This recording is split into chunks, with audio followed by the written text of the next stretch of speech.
but we're here to stay. We'll put in the work on the field and in the weight room, but we'll need your help off the field. 505 Sports Venture is leading the charge in the NIL space.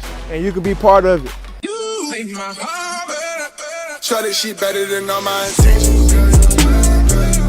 Locked in, shorty, you got my attention. CEO, baby, I get you the business. Touchdown and pay you a visit. If you're drunk, blasted, intoxicated, rip, plastered, destroyed, bruh. If you're like this, you shouldn't be driving.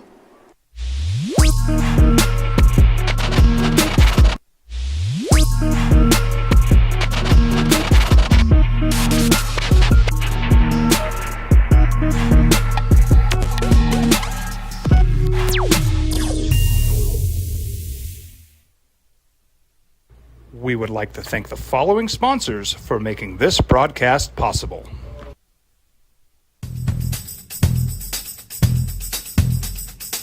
International Protective Services is a proud supporter of ProView Sports and New Mexico Youth Athletics. IPS provides residential and commercial security services in the Albuquerque metro area.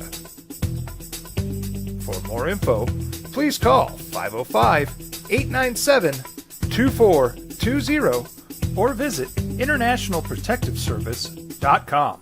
What's going on, Lobo Nation? Ja'Cory Krosky-Miller here. And I'm Devin Dampier. The Lobo football team's going through some changes, but we're here to stay. We'll put in the work on the field and in the weight room, but we'll need your help off the field. 505 Sports Venture is leading the charge in the NIL space. And you can be part of it. You make my heart better. Shorty, she better than all my intentions. Locked in, shorty, you got my attention. CEO, baby, I get you the business. Touchdown and pay you a visit. Now. It's 7 a.m. It's 7 a.m. Time for the opening drive. Voted the best sports show in New Mexico for 5 years running. It's the OD and the AM with Jeff Symbieta and JJ Bond. Well, back to work all around the NFL. Camps are opening, and the stories, for the most part, are who's not there. Who isn't in camp? CeeDee Lamb, Brandon Ayuk, hold in. That's the stories, and who's getting paid and when and how much. Good morning to you, and Merry Wednesday. Opening drive, Jeff Symbieta, JJ Buck in your ear. How you living? Oh, what it do? You all right? All right. The big story seemed to be Joe Burrow's hair and who's not at camp. You like Joe Burrow's haircut? I'm a big fan of it, by the way. Please stand up. Yeah, I'm a big fan of it. Good for him, man. Because he you know, dude shaved their head. I mean, some of us, are prompted to do that. So some of us really, we do it out of necessity, out of no other choice. And then there's dudes like that who, I mean, if it doesn't work, what does he care? A few months, he's back to having those flowing locks and looking like Joey Burrow again. But if he wants to look like Eminem and show up at camp and have everybody talk about it, good for him. I think the bottom line is supposedly he's healthy and he's on the field. But my daughter's like, Dad, no, why would he do that? I think everybody's talking about Joe Burrow's hair, but that's fine. CeeDee Lamb, unable to land the contract extension that he wants, the one that everybody else has. You just heard it in the CBS or the Infinity Sports Report. Not expected to report today when the rest of the Cowboys report to camp. Last year of his deal, he's scheduled to make a tick under $18 million this season. And this is zero surprise. This one may last a minute. And I tell you that because the Cowboys really feel in no hurry to get anything done. This has been looming since before the end of last season. They knew they had this and Micah Parsons and Dak Prescott all coming up for extension. They, Dak has been the good soldier and going to work and he's like, whatever, man, I'm going to go. What's he making? 40 something million. What's Dak making this year? Yeah, it's pretty good chunk. I mean, it's not top of the line quarterback money, but it's enough that if he wants to go to Egypt on vacation, he can, right? 40 something $million. So this becomes official today. He'll get fined $50,000 a day, I believe is what it is. He went on the charter flight from Dallas that went into Southern California, where they'll be in Oxnard. It's not a required flight, but a number of players, including Dak Prescott, is already there and ready to go. Their first practice is Thursday. He skipped the mandatory minicamp. That was a $100,000 fine. That can be rescinded, but the $50,000 a day that he'll get hit now cannot be rescinded or waived. And he wants in that area of Justin Jefferson money. That's something in the area of $35 million a year. You and most people, and I do too, believe he is one of the top receivers in the NFL. Market value is not 18 million. It's closer to 30, north of 30 million. And that's what he wants to get paid this year. The Cowboys are like, well, you're under contract, dude. Like that's your deal. Amon-Ra St. Brown, A.J. Brown, Tyreek Hill, Justin Jefferson, they all got paid, and CD wants to get paid. And JJ, I expect this to last a minute. It might last, but they'll get it done. They paid Ezekiel Elliott. They paid Zach Martin through camp holdouts. And this is one, you just scratch your head, and this should be easy. Even if you want to move on from Dak Prescott, even if you're anticipating changes in your organization, if you go a cheap veteran out next year, or if you try to draft a rookie and let him play, you need pieces to be successful. And CeeDee Lamb is a piece that can help a quarterback be successful, whether it's Dak Prescott or someone else moving forward. And all it does is get more expensive by waiting. Like, there's a couple contracts that seem easy to figure out. Is you agree to a deal with CeeDee Lamb, it doesn't mean it immediately goes into effect. So all of a sudden you can't do anything. Like, you'd agree, oh, next year here's your new contract and here's a bonus. Money. Boom. And like, there's a couple things that just seem so simple, and this is one of those. He's the easiest one of the three, isn't he? Yes. I mean, as far as paying him, top of the market value, if you aren't sure that Dak is top of the market guy, I'm down with that. You know what? Okay. Yeah, that doesn't make sense. Okay, I could listen to that. Although I know you and I have had many conversations about that. If you're not convinced Micah Parsons is a top of the market edge rusher, okay. I mean, there's an argument there. There really isn't an argument here. And when you're in a season, it's kind of make or break. What are you doing with quarterback? And the rest of your wide receiver room is Brandon Crooks and Jalen Tolbert and Jalen Brooks and Kevontae Turpin and Ryan Flournoy. Like, your number two option's your tight end, isn't it? Yes, and when you look at the Cowboys Yeah. and CeeDee Lamb and all the names that you just mentioned, it's pretty darn impressive that Dak Prescott was right there in MVP voting last year for a quarterback that people think is on the outs and just not successful in the postseason in Dallas. But this is so easy. Like, it may Jerry Jones been a little bit distracted. Yeah. But yesterday it sounded like there was a settlement in his paternity case, and maybe he can. I missed that one. What was back on? Well, this is the 20-something-year-old young lady who came forward. Mm-hmm. Yeah, I didn't see that settlement. So instead of Jerry Jones having to get up and testify, they had another agreement, and so maybe now he can tell his front office to sign the franchise players, at least Michael Parsons and CeeDee Lamb, and get that figured out and move on. Well, I think this one lasts a minute, and Dak is there, and he's going to be asked about it and asked about it and asked about it. So will Michael Parsons, but I think this one lasts a minute.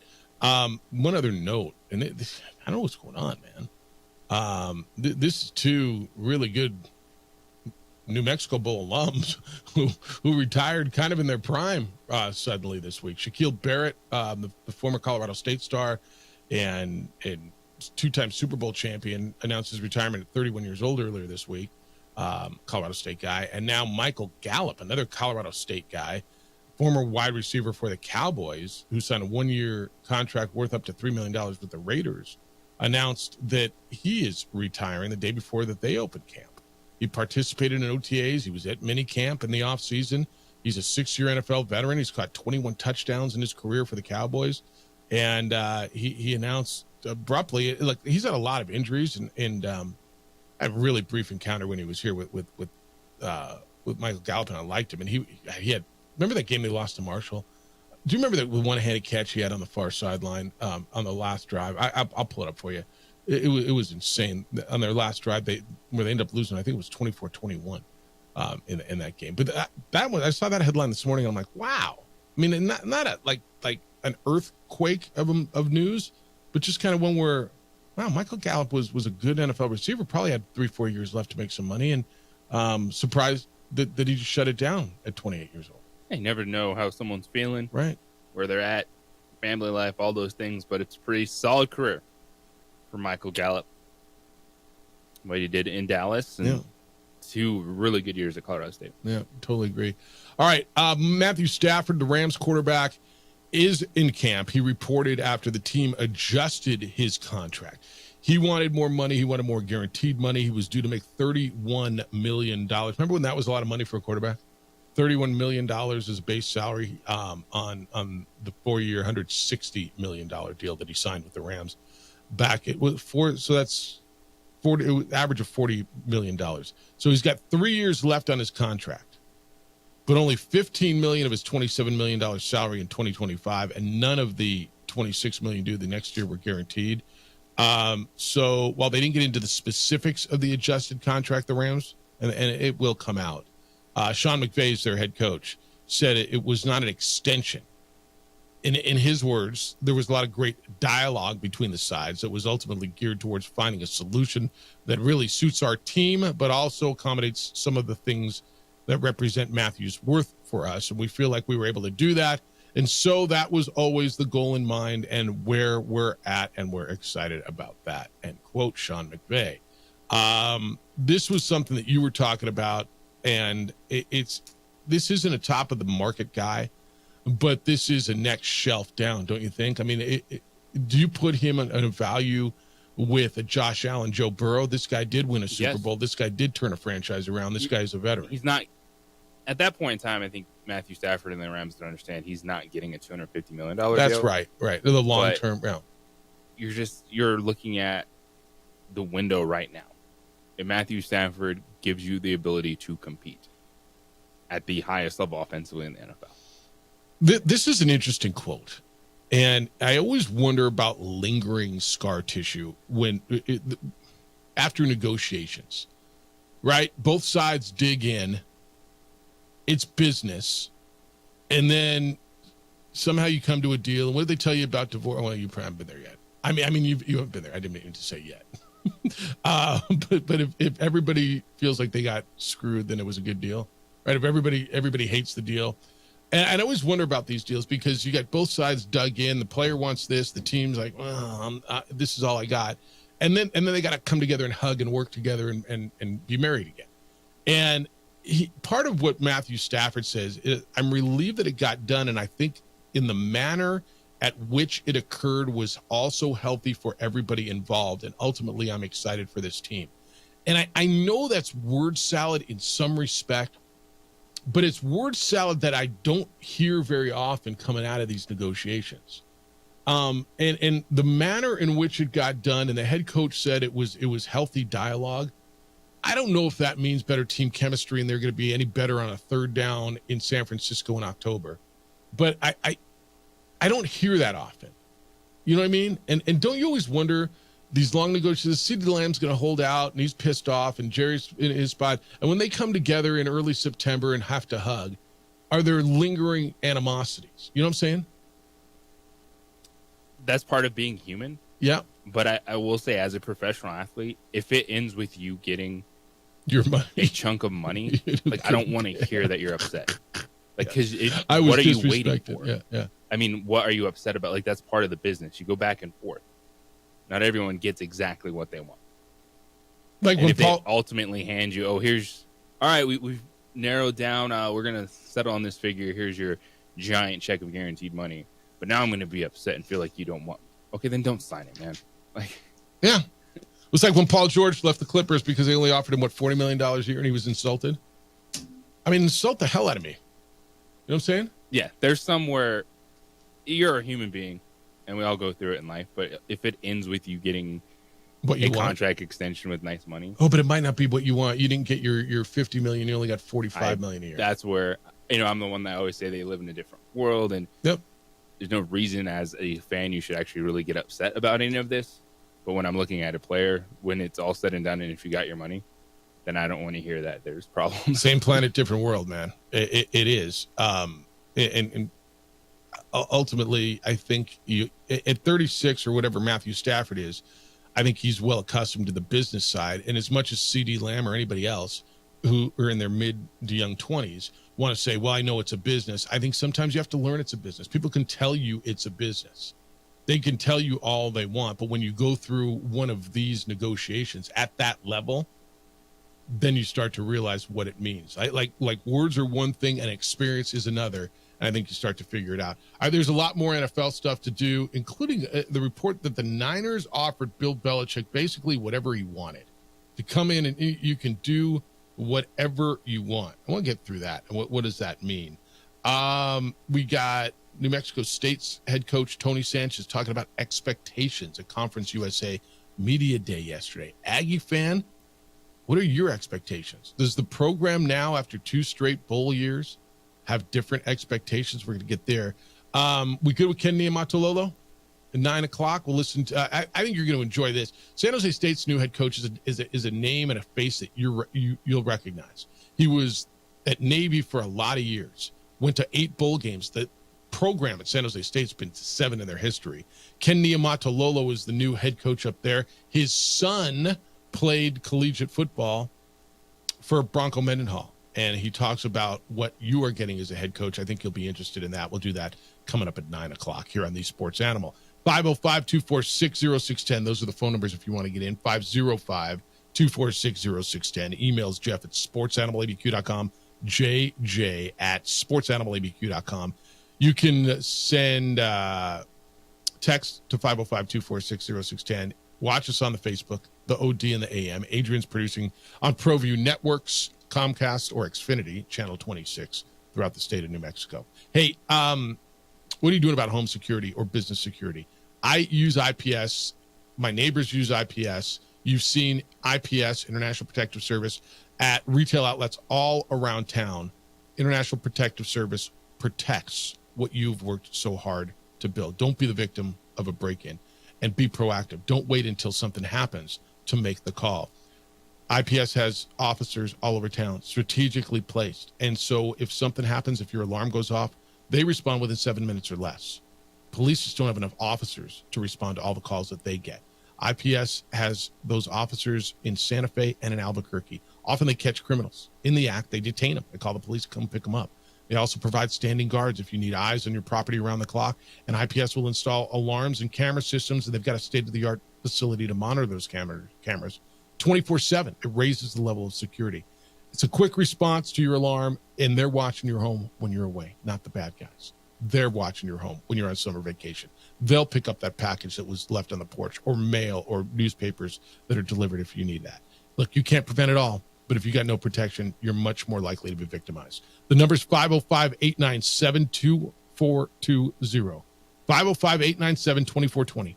They're online at ipsglobal.com. International Protective Service, passionate about making Albuquerque and Santa Fe better and safer places to live and work.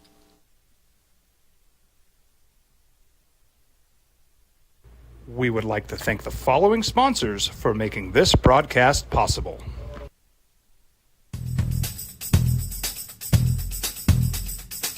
International Protective Services is a proud supporter of ProView Sports and New Mexico Youth Athletics. IPS provides residential and commercial security services in the Albuquerque metro area. For more info, please call 505-897-2420 or visit internationalprotectiveservice.com. Hi, my name is Daniel Chavez, and this is my business partner, David Chavez. We are the owners of Indeed Safety. Indeed Safety is a local safety consulting company helping our clients with their safety needs for their projects. One of the things we pride ourselves as a construction safety company is helping our men and women in construction get home safe every day to their families. Indeed Safety is a proud supporter of ProView Network.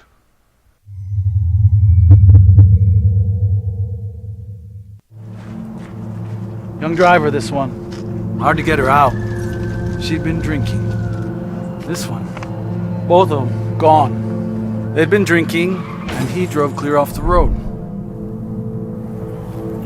This was my family. Drunk driver hit us, and my wife, and our daughter, they didn't make it. Don't sacrifice quality and flavor when you're in a hurry. Golden Pride offers ribs, fried chicken, red and green chili breakfast burritos, and frontier sweet rolls. 4 great locations, or visit us online at goldenprideabq.com. Golden Pride Barbecue Chicken and Ribs are proud supporters of ProView Sports. Teenagers love a party, especially during prom and graduation season. Often, alcohol is involved. Some parents think that hosting a party with alcohol in their home will keep the kids safe, but it's wrong and it's illegal. As a parent, to allow your teenagers' underage friends to consume alcohol on your property is a felony. Parents who host lose the most. Don't be a party to teenage drinking. This is a program of the Drug Free Action Alliance. For more information, go to burnco.gov/do-not-host. If you're drunk, blasted, intoxicated, rip, plastered, destroyed, brah. If you're like this, you shouldn't be driving.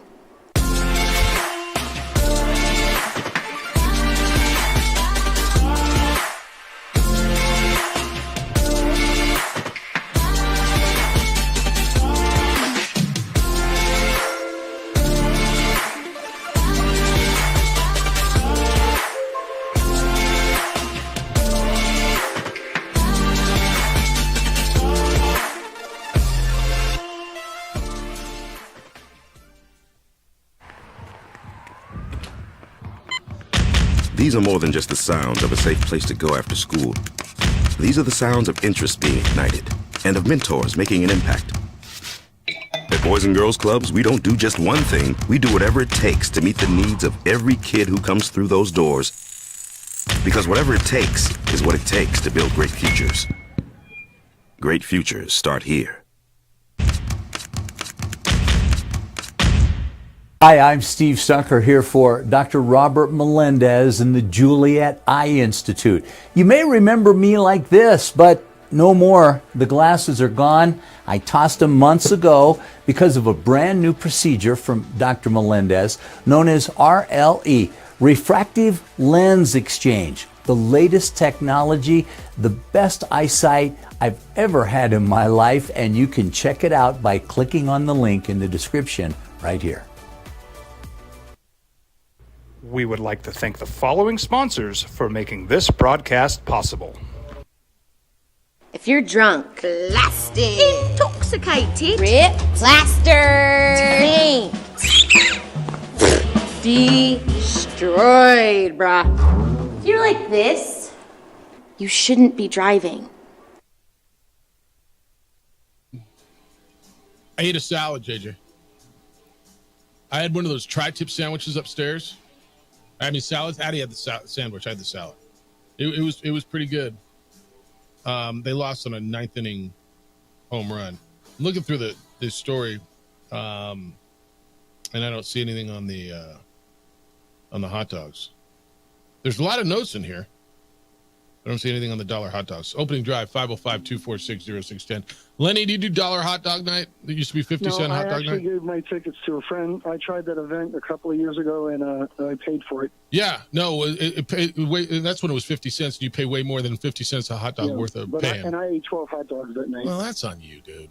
Why did you? Why? I got those all at the beginning and still had to wait a half hour. But last night. Wait. Okay, $6 for 12 hot dogs back in the day. But like, why would you ever eat 6 hot? If you were sitting by yourself at a barbecue and they were free, would you eat 12 hot dogs? No, I just did it with my friends. We were all just trying to compete with each other. It was stupid. I'm a man. I can eat 12. All right. Yes, and that's it. I'm not the guy from the Nathan's hot dog eating contest.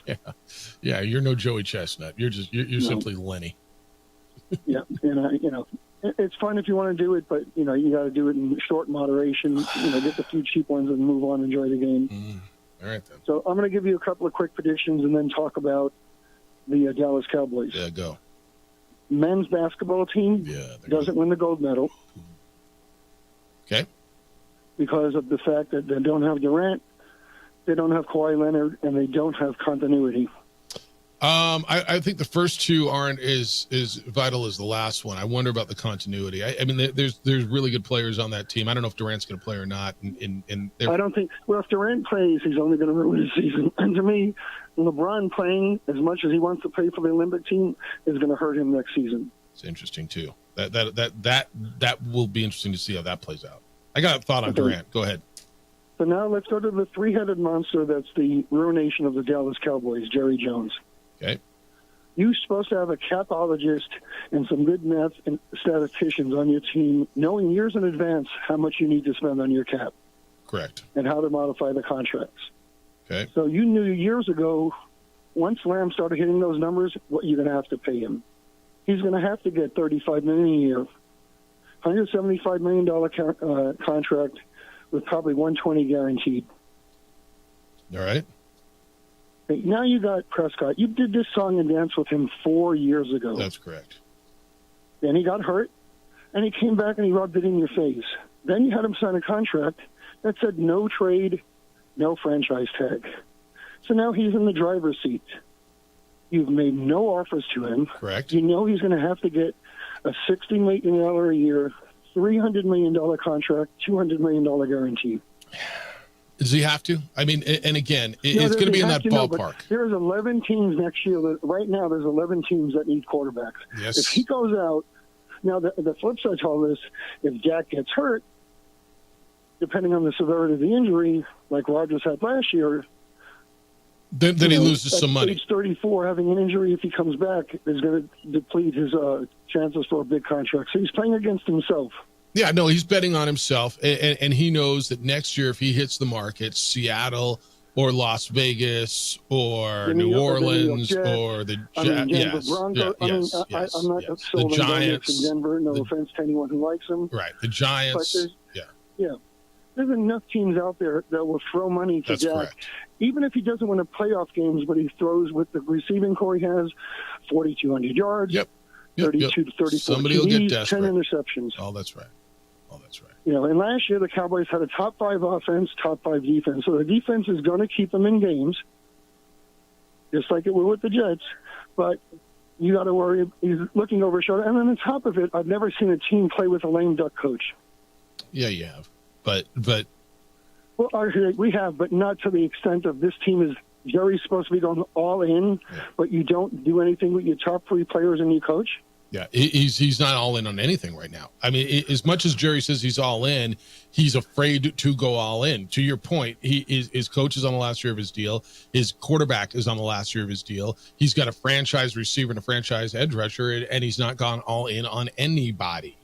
And you know, bringing back Zeke, great. Well, whatever. Zeke, all right, what is he going to do for you? Maybe 800 to 900 yards, and you have no backups behind him. No, he's gonna get you short yardages. He'll score touchdowns at the goal line for you. Like if I said over under 10.5 touchdowns on Zeke, where would you go? Under. JJ, where would you go? I take the under. Really? 10's a lot. Yeah, because I just don't think that's one almost every other week. A lot of gas. He's not the Zeke of 2 years. I don't think he has that much gas left in the tank. Yeah, we'll see. I would have gone after Derrick Henry. Yeah, but they didn't. There were a lot of running backs they could have gone after. Anyway. And here's the thing with the Cowboys, maybe some people do know this. They sued the NFL to control their merchandising. Okay. To make more money on their merchandise. So while every other team they still have the has same to cap. split their merchandise with the teams, the Cowboys don't. But they still have the same salary cap. No, they still have the same, but they still have the same salary cap. But Jerry's also looking at it from how much money he's making on the other side. He's a cash cow. He can go to the salary cap, but this is one of the worst teams I've seen with salary cap issues with your 3 top players, 2 in the same draft. So you had to project out 5 years out, 4 years out.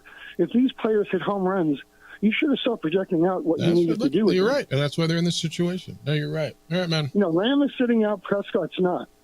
But Jordan Love's sitting out.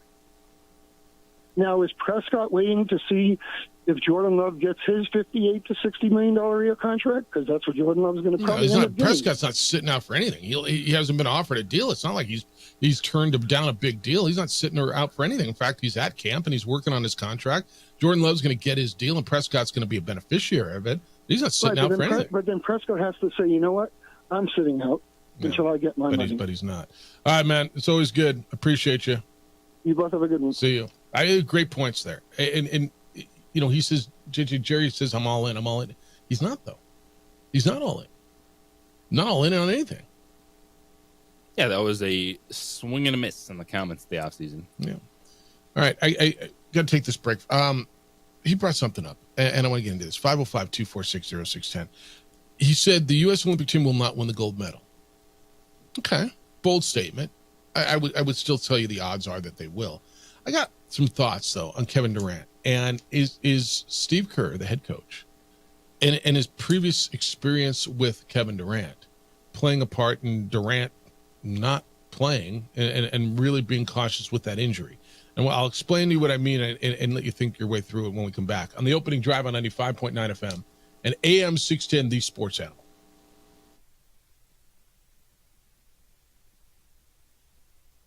We would like to thank the following sponsors for making this broadcast possible.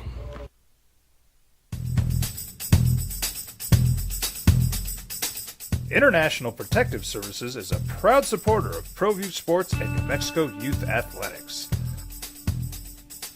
IPS provides residential and commercial security services in the Albuquerque metro area. For more info, please call 505-897-2420 or visit internationalprotectiveservice.com.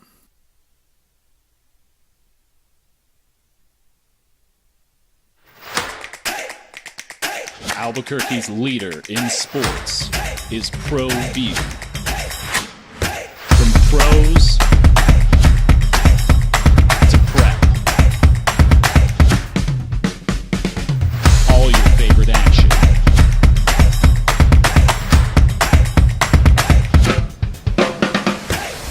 All your favorite talk shows.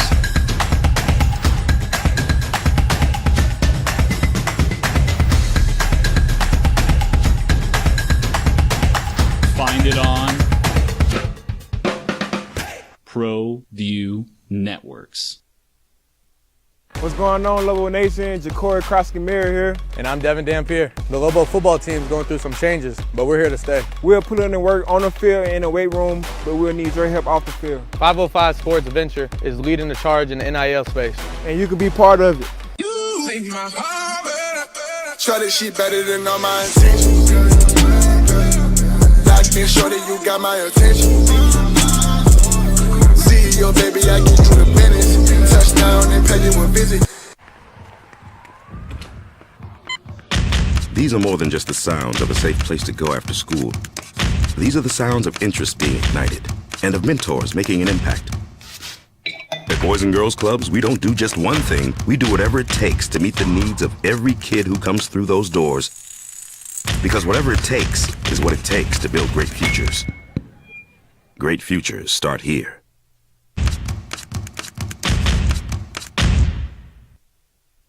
We would like to thank the following sponsors for making this broadcast possible. Hey, look! It's Dwight Goodman! Boom! This place is hot. Let's see if anyone needs my help. How about I drive you madman home, huh? I got this, Dwight. I'm the designated driver. Boom. Sweet. Does anyone need Dwight's help getting home tonight? No thanks, Romeo. I've got a taxi all lined up. Drive safe, Dwight. Boom! Boom!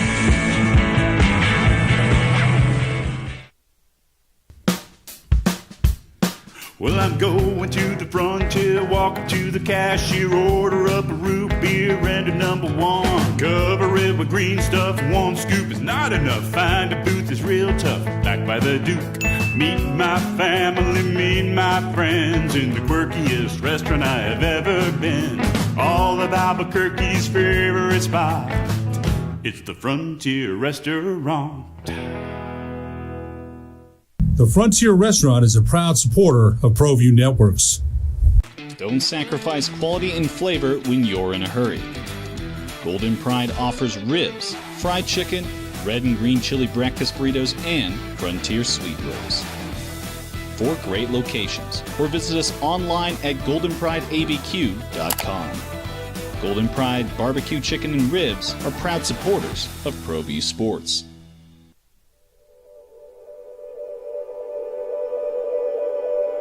We aren't all born with the same opportunities. But it's the people who care that change everything. Get ready, Sprout, get ready! My coach. My teacher. My older sisters. My grandma. My brother. My tutor. My dad and my mom. As New Mexicans, it's up to all of us to do our part. So that no child goes without love. Camps. We'll get more into that. I want to keep to the Belichick story as well. But the last caller, Lenny just brought something up. JJ, I want to run this by you. So, Kevin Durant is on the U.S. Olympic team. And Lenny just talked about one of the reasons he believes that they will not win the gold medal is they have no Kevin Durant, no Kawhi Leonard, no continuity. They do not have Kawhi Leonard. He didn't make the trip. Kevin Durant is there. He may play. And if he plays, I got to believe it'll be limited minutes. And the continuity, we'll see. But JJ, the injury that Kevin Durant has is a calf injury, right? And he is a member of the Phoenix Suns. Do you remember the last time Kevin Durant had a calf injury? When he played for Steve Kerr? It was in the NBA Finals, and we all remember that calf injury turning into the Achilles that kept Kevin Durant out for the whole next year. Remember, he went and signed with the Nets and basically had a redshirt year. They paid him, I think, $60 million to sit out that next year. And I wonder how cautious Steve Kerr is being, and overly cautious, not wanting to be the guy who runs him out there. Excuse me. And leads to another major injury. Do you think there's anything? He's being too friendly. Kevin Durant shouldn't be on this team. If you're going to send Kawhi Leonard home, but then blame it on Kawhi Leonard kind of pulled out himself. The Clippers said no. They wanted Kawhi to play, and Kawhi was willing to play. So the Clippers Is that how that went down? on that. Yes, they did. The Clippers said we were fine with Kawhi being there. We were not the ones that agreed for him to leave. So Steve Kerr sent him home? It's interesting. And why are you doing this with Kevin Durant? And I think it's because of the relationship they have. Okay. And they're giving Kevin Durant the opportunity. But Kevin Durant hasn't played. He hasn't practiced at a high level. No. And the opening ceremonies, the games are right around the corner. So I think it's both. I think they're being really cautious with Kevin Durant. And too kind. Steve Kerr saw firsthand what happened, what Kevin Durant had to come back from. But then he shouldn't be there. Like, if you're about competing, winning gold medal, you sent Kawhi Leonard home, you should have sent Kevin Durant home. Who should be on that team instead? Then they could bring Jaylen Brown. I mean, just have the Celtics there. Why not? I mean, Jaylen Brown should be there anyway. But look, Jaylen Brown seems to be doing all right, hanging out with who he's hanging around with, all the social media stuff. I look at it and I think, I don't think he's going to play because I think Steve Kerr just does not want to be the coach who sent him out there and had another season-ending injury and had to deal with that. And the Phoenix Suns, I haven't heard anything from Phoenix. Have you? No. But to send him out there and again, that was one of those injuries that's always in my mind. Him just kind of pulling up lame, and with the calf injury in the playoffs, and going down with the Achilles. When he was with Golden State, that was his last game with the Warriors, and I wonder how much that plays into it. I really do. All right, and think about it. 505-246-0610. All right, this Bill Belichick story, I think, is going to get a lot of run. He's not in the NFL this year. He's going to be on TV. He's 72 years old. He wants to get back in the league. But he could have had a job if he wanted one. And it would have been with the 49ers. There's something called the TK Show podcast.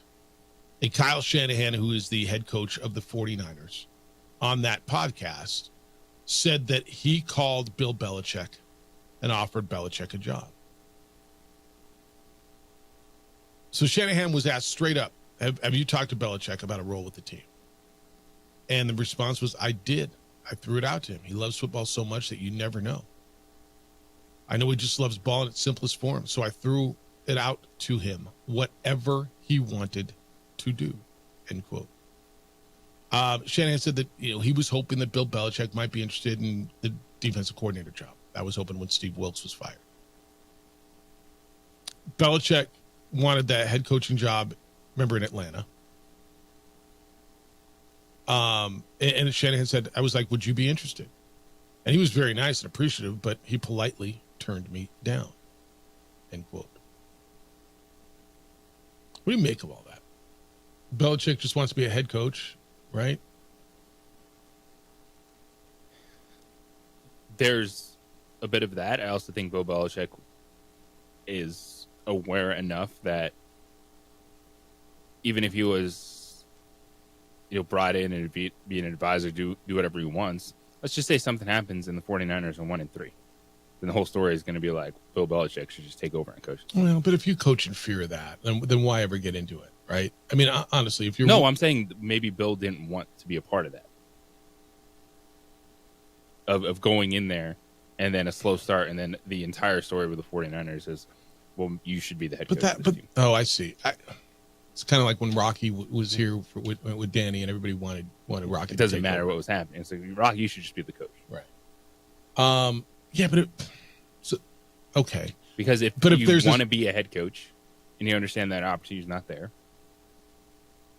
I think Bill was like, why not? I'll take a step back, do some media this year, and then see what happens, as opposed to just... Yeah, I didn't even think of it in those terms. So in that vein, you get a little more respect for Kyle Shanahan having the security to say, let me bring in the best coach that's ever been to be on my staff, knowing that if we start 1-3, people are going to want him. But I mean, the Niners going to start 1-3? I mean, if there's a team out there that you say, I'm really not worried about them starting 1-3, it's them. They get the Jets, Vikings, Rams, and Patriots. And I mean, no, I'm not worried about it. But okay. I mean, so you think that's the reason he didn't take it, or maybe just didn't want to be? Why not? Like any other thing we're assuming. Yeah, no, it's as fair as anything else. Yeah, no, it's as fair as anything else. Some of it too is if you're Bill Belichick and you're at that point, and there's probably a little ego involved. Like, no, I'm not just gonna go bounce around and be an advisor. Like, I'm okay waiting and seeing if I get my shot after this. Yeah, I imagine. And you know what? This could be a good year for him. Like there's unplug. Seriously. I mean, the dude's he's 72 and been probably doing it for the last 50 years at that pace. Right. And to do some TV and do it from a different angle. And I'm going to tell you, while I don't think this will happen, I wouldn't tell you it's out of the realm of possibility that he says, you know what? I kind of like football from this angle. I haven't lost a game. I got plenty of money. They're paying me a lot of money to talk about football. I'm still in it. But TV's kind of fun, and I don't have to go through all that grind, and I don't miss it as much as I thought, and maybe I'll just do this. Now, I don't expect that, but it was kind of the Bill Cowher thing. Remember when Bill Cowher got out, and every job that was open for the next 10 years, he was tied to, right? Until people finally realized, dude kind of likes TV. He's not getting out. He's not going back into coaching. Maybe there'll be a lifestyle, or maybe not. Maybe he just misses it so much he's going to want to get back in it as a head coach. But if there's ever been a dude who deserves to get back in on his terms, it would be him. And maybe he just said, I don't want to go be a defensive coordinator.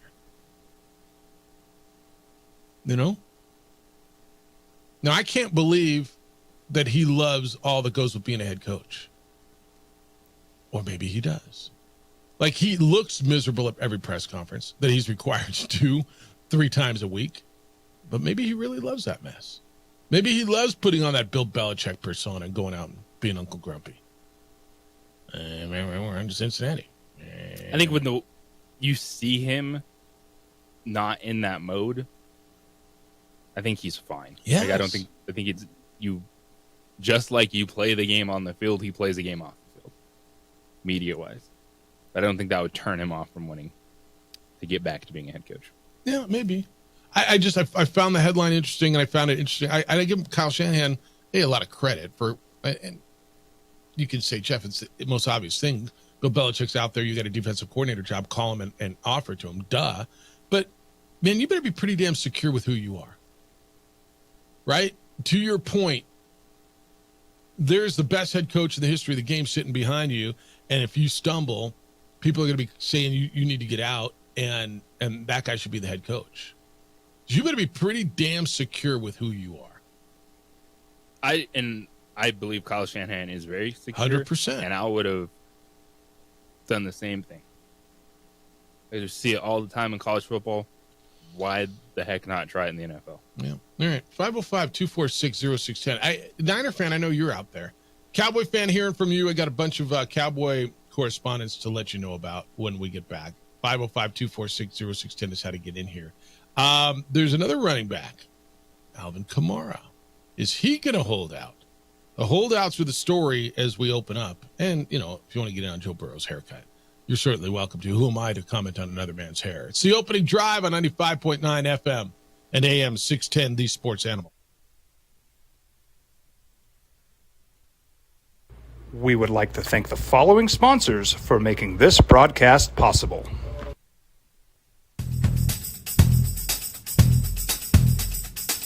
International Protective Services is a proud supporter of ProView Sports and New Mexico Youth Athletics. IPS provides residential and commercial security services in the Albuquerque metro area. For more info, please call 505-897-2420 or visit internationalprotectiveservice.com. Hi, I'm Steve Sunker here for Dr. Robert Melendez and the Juliet Eye Institute. You may remember me like this, but no more. The glasses are gone. I tossed them months ago because of a brand new procedure from Dr. Melendez known as RLE, Refractive Lens Exchange. The latest technology, the best eyesight I've ever had in my life, and you can check it out by clicking on the link in the description right here. ProView Networks would like to thank the following sponsors for making this broadcast possible. Hans Whitler Automotive, German car maintenance and repair in Albuquerque, New Mexico. Call 505-294-7684 or visit hanswhitlerauto.com. What's going on, Lobo Nation? Ja'Cory Krosky-Miller here. And I'm Devin Dampier. The Lobo football team's going through some changes, but we're here to stay. We'll put in the work on the field and in the weight room, but we'll need your help off the field. 505 Sports Venture is leading the charge in the NIL space. And you can be part of it. Try this shit better than all my intentions. Locked in shorty, you got my attention. CEO, baby, I get you the business. Touchdown and pay you a visit.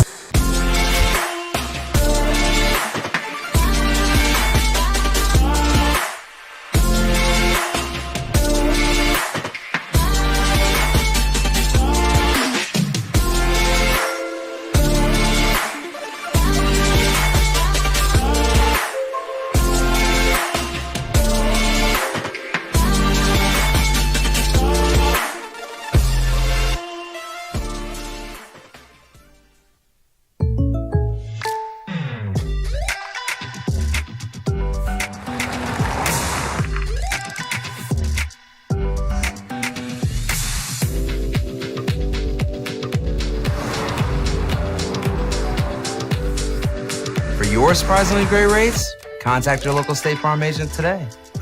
If you want the real deal, call State Farm agent Marty Size in Albuquerque today. Like a good neighbor, State Farm is there.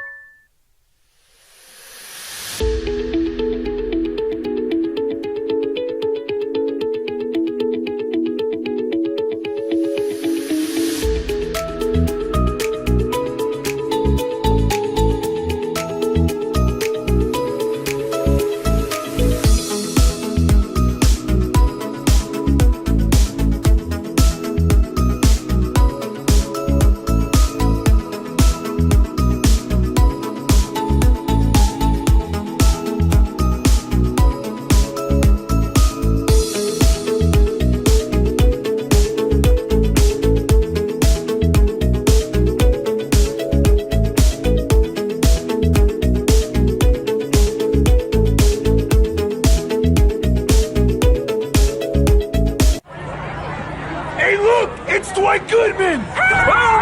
This place is hot. Let's see if anyone needs my help. How about I drive you madman home, huh?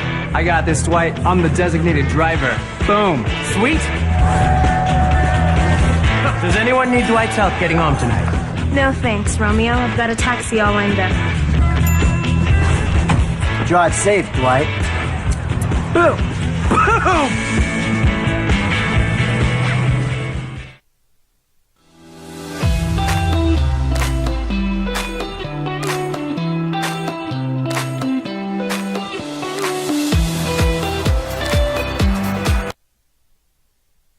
Jerry Jones says, we're all in, but you're not.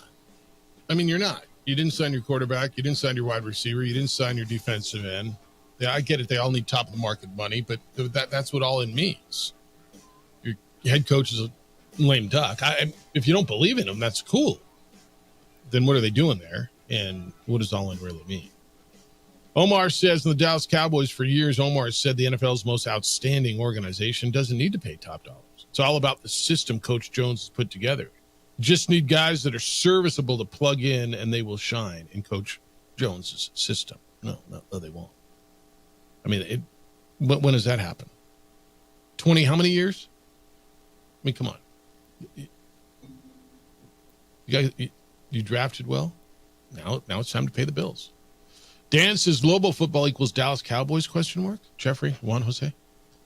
Every Lobo football recruit is hyped to the hills, and when they leave, you hear a lot of fans crying. But how many have had meaningful impacts elsewhere? Once entering the transfer portal, how many former Cowboys have blown your socks off with their new club?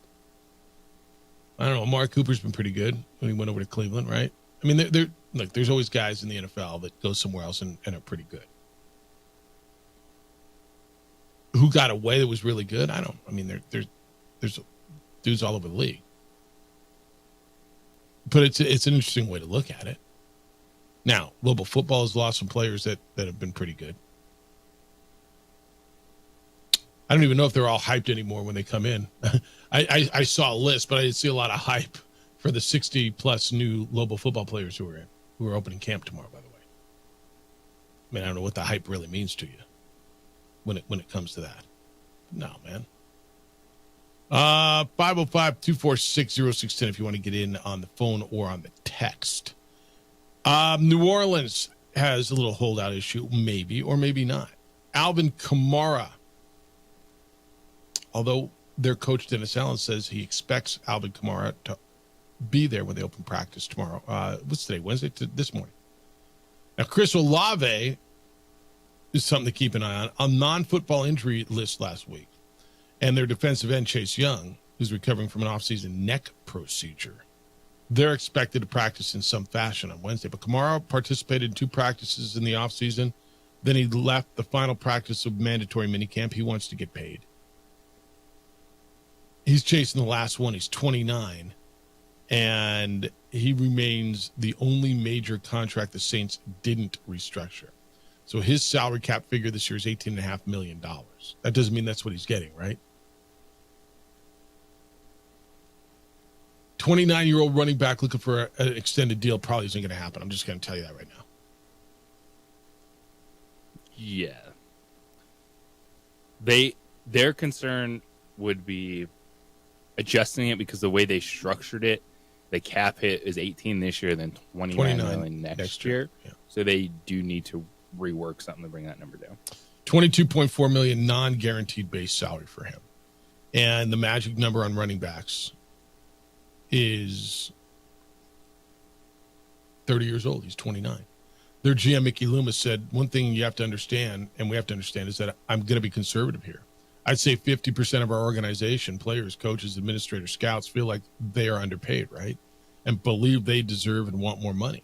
And how each of us respond to that, act accordingly.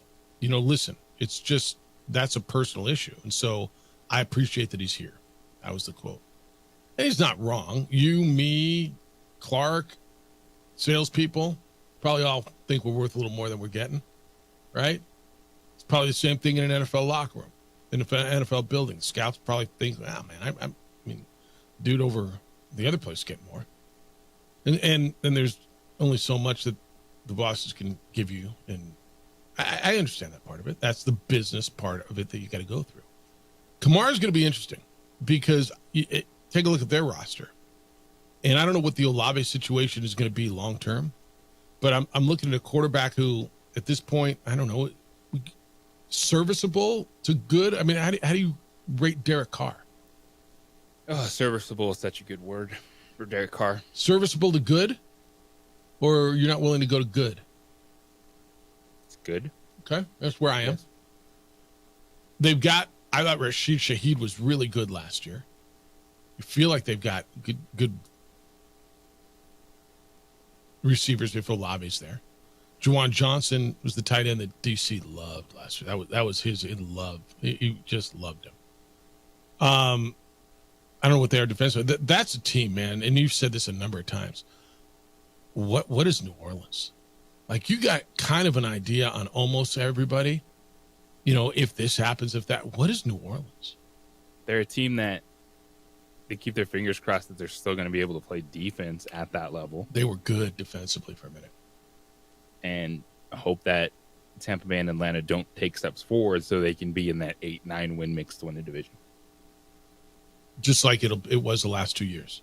So 8-9 wins that division. 9-8 won the division last year. And 8-9 won it the year before. Right? Or 8-9 won it last year, 9-8 won it the year before. 1 year somebody was 8-9. Yeah, I think wasn't that the Brady's Bucks? Were they 8-9 or 9-8? Either way. Brady went there last year, was he? No, it was Baker. It was a 9 win Tampa Bay team last year. Yeah. So, I mean, that's just more holdout stuff as you look through the camps. So, all right, when we come back, and I want to get into this a little bit, and we're going to talk more tomorrow. So, 8 o'clock tomorrow, Tony Sanchez is going to be with us. He's New Mexico State's head football coach. And I asked you this a number of times during the offseason, but I'd love some response from Aggie fan. Is it different now? Do you have built-up expectations? New Mexico State has been to 2 straight bowl games. Last year, they played in the conference championship game, won 10 games. Are expectations different now after 2 winning seasons at New Mexico State? Tell you what Tony said yesterday at Media Day.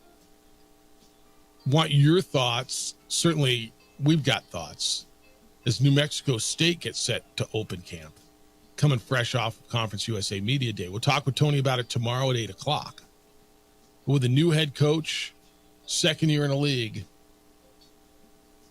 is it just different now, or is it the same old Aggies? Kind of curious where you are on that. 505-246-0610. Jeff Symbieta, JJ Buck. Glad you're here on 95.9 FM and AM 610, the Sports Animal.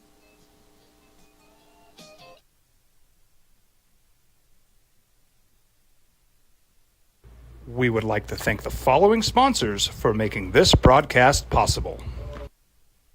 What's going on, Lobo Nation? Ja'Cory Krosky-Miller here. And I'm Devin Dampier. The Lobo football team's going through some changes, but we're here to stay. We'll put in the work on the field and in the weight room, but we'll need your help off the field. 505 Sports Venture is leading the charge in the NIL space. And you can be part of it.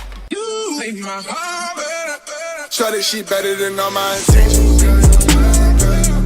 Locked in, shorty, you got my attention. See your baby, I get you the business. Touchdown and pay you a visit.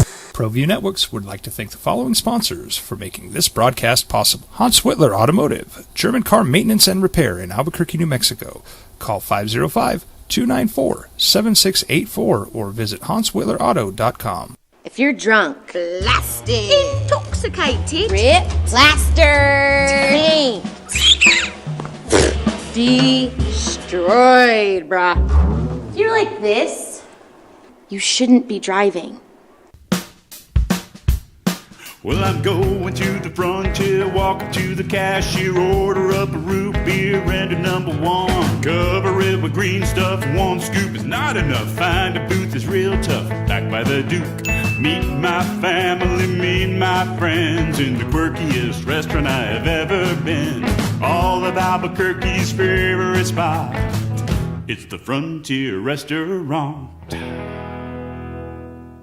The Frontier Restaurant is a proud supporter of ProView Networks.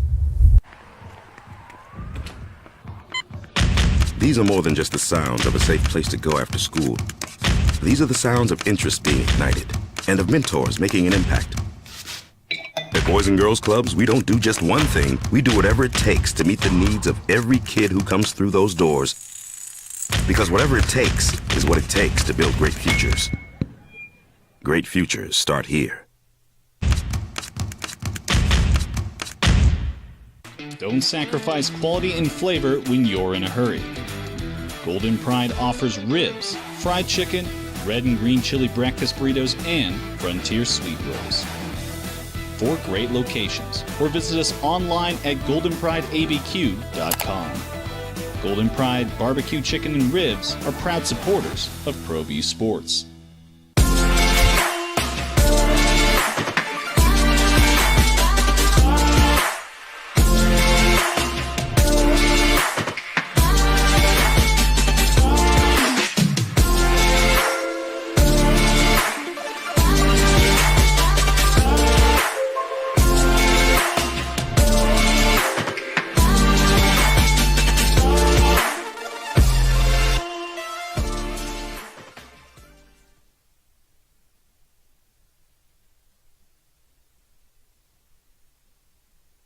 We would like to thank the following sponsors for making this broadcast possible.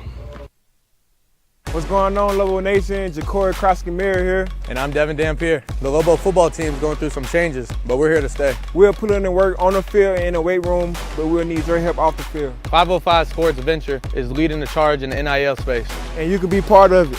You make my heart better. Try that shit better than all my intentions. Locked in, shorty, you got my attention.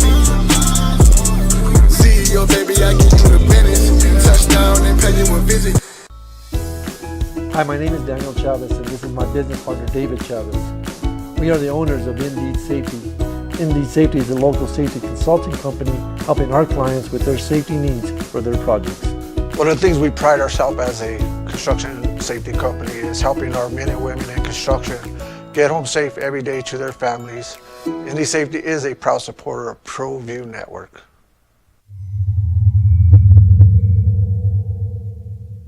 Teenagers love a party, especially during prom and graduation season. Jeff Symbieta and JJ Bond. Well, camps are opening everywhere. College camps, Global's first practice tomorrow. We'll get back to it tomorrow. Aggies will open up on the 31st of August, week 1, down to Las Cruces against Missouri State. Opening drive, Jeff Symbieta and JJ Buck. Glad you're with us on 95.9 FM and AM 610 Sports Animal. You're welcome to join the show this morning, as most mornings. I guess every morning. 505-246-0610 is how to get here. Area code 505-246-0610. Your emails, Jeff at sportsanimалabq.com and JJ at sportsanimалabq.com.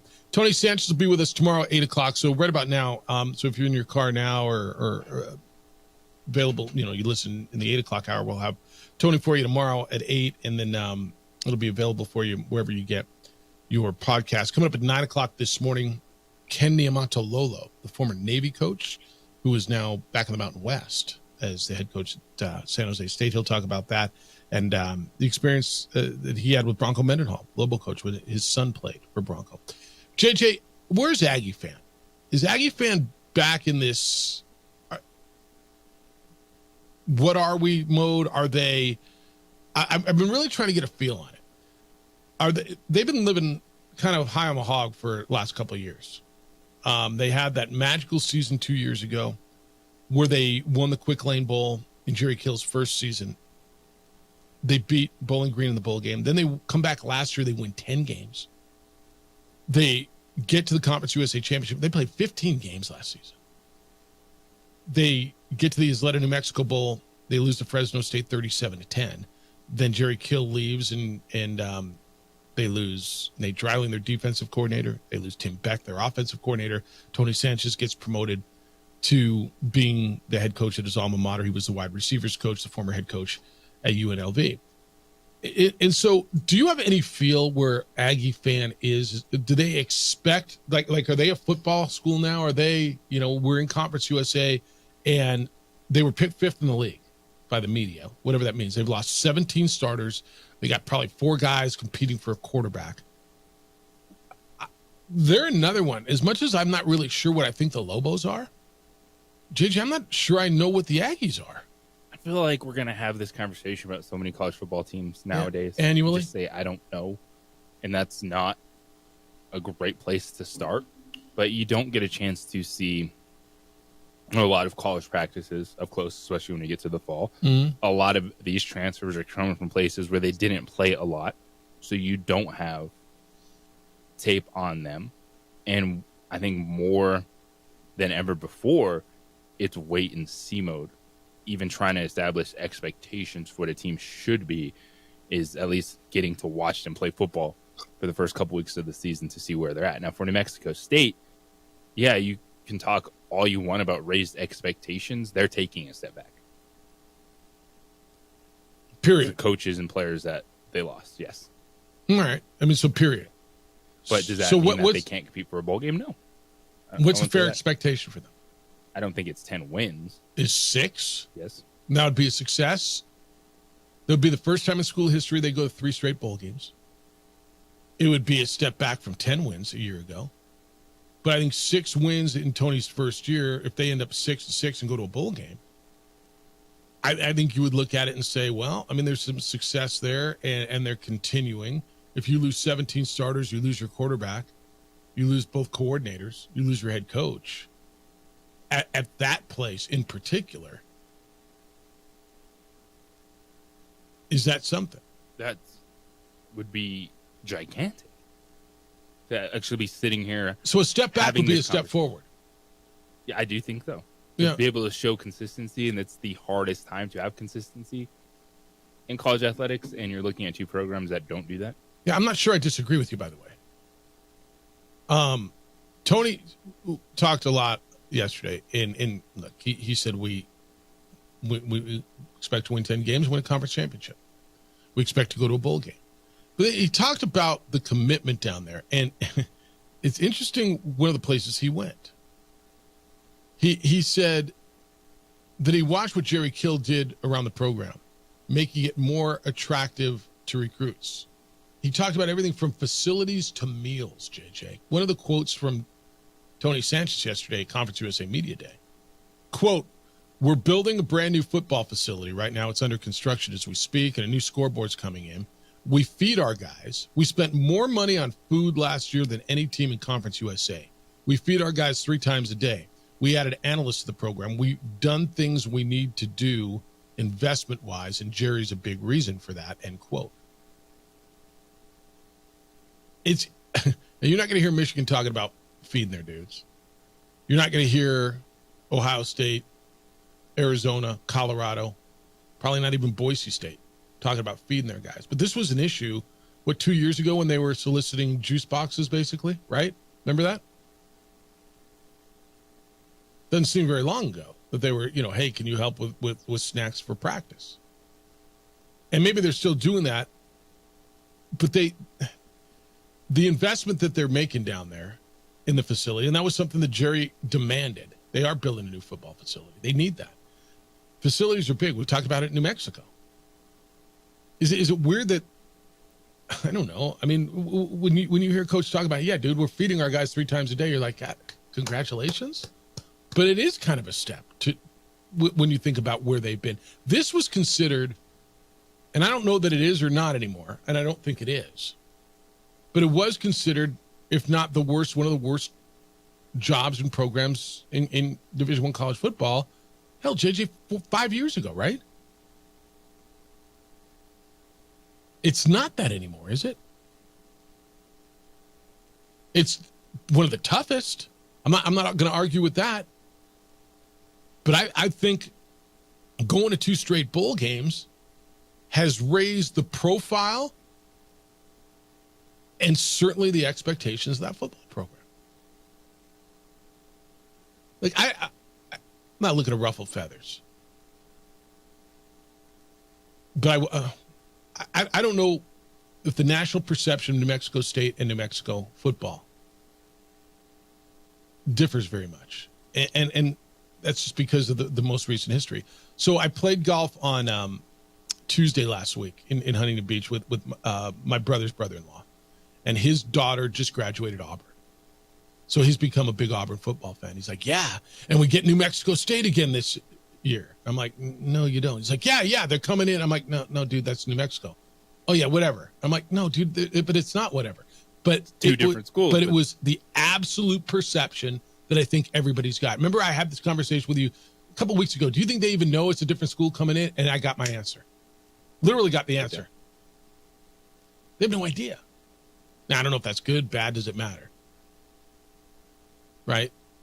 But I know New Mexico State got the world's attention when they beat Auburn last year. It's going to be the Auburn revenge game. And everyone's like, it wasn't us. Well, seriously. Doesn't matter. Lobos are going to pay the price for the Aggies whooping Auburn's ass last year, right? I mean, the majority of those people down there aren't going to know the difference. Oh, remember they were in here last year and they whooped us. No, dude, it was a different team. Well, we're going to be ready this year. Hugh Freeze is going to take it out in the whole state. I mean, if he has his way. Now, I would argue Bronco Mendenhall might be a better coach than Hugh Freeze. But he doesn't have better talent going in there. I don't know. It's interesting, man. I don't know what to expect. And I know that's kind of the thing, but I got a program that lost 17 guys. Here are the names, JJ, that I think are competing for quarterback. Deuce Hogan, Jake McNamara, Parker Awad, Santino Marucci. You got a leader in the clubhouse? Yeah, me neither. And maybe Tony does, maybe he does. We'll find out tomorrow. I'm interested in talking to Tony about this and seeing where he is. I know that he's going to be optimistic about it, and he should be. But if you look at their schedule, Southeast Missouri State, and it's not Missouri State, Southeast Missouri is who they open up with on the 31st. And then they jump right into it, dude. They get Liberty at home on an ESPN2 game. That's a big, big game for them to open up on national TV. Then they go to Fresno State. Sam Houston's supposed to be better. They get the Lobos. Jacksonville State, I know, is good. Back end is, it doesn't get any easier. Louisiana Tech, FIU. Western Kentucky, I think, is the second best team in that league. They got to go to A&M. And then Middle Tennessee and UTEP. Do you see 6 wins on that schedule?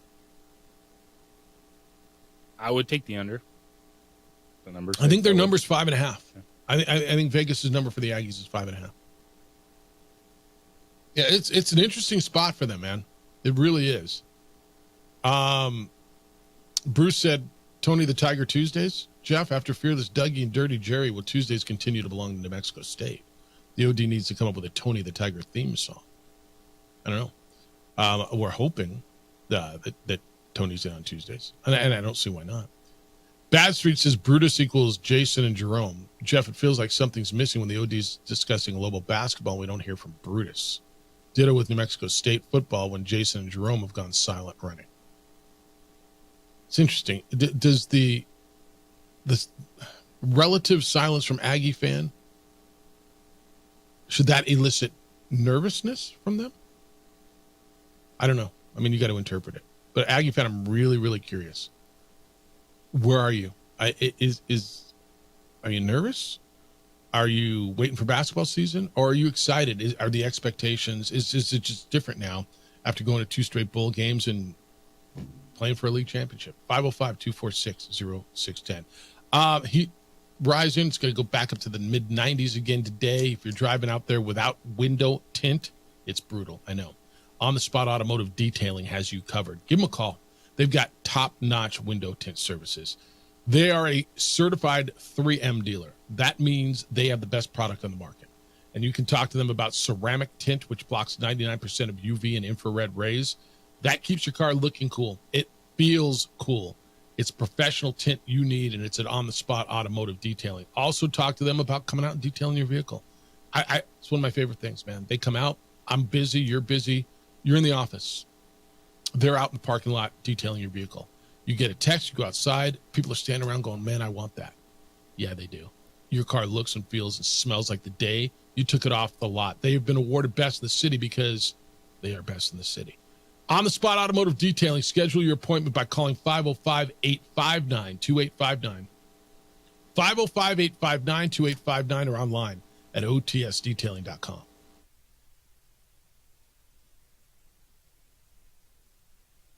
We would like to thank the following sponsors for making this broadcast possible.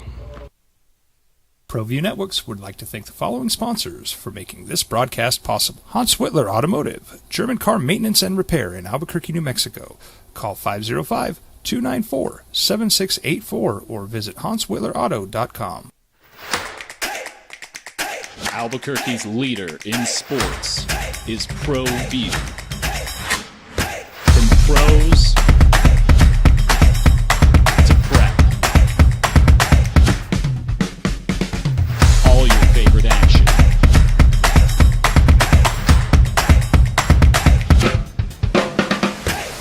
All your favorite talk shows.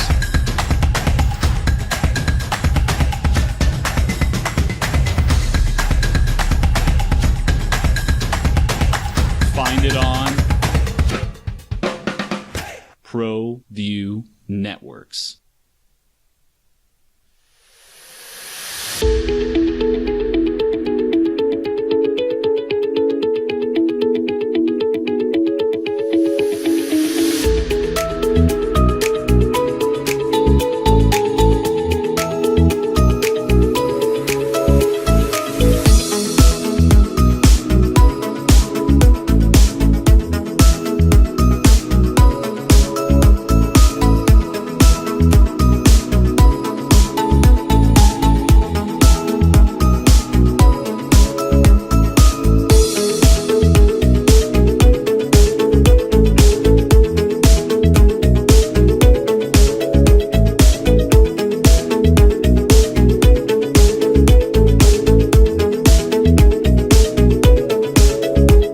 Hi, I'm Steve Stucker here for Dr. Robert Melendez and the Juliet Eye Institute. You may remember me like this, but no more. The glasses are gone. I tossed them months ago because of a brand new procedure from Dr. Melendez known as RLE, Refractive Lens Exchange. The latest technology, the best eyesight I've ever had in my life, and you can check it out by clicking on the link in the description right here.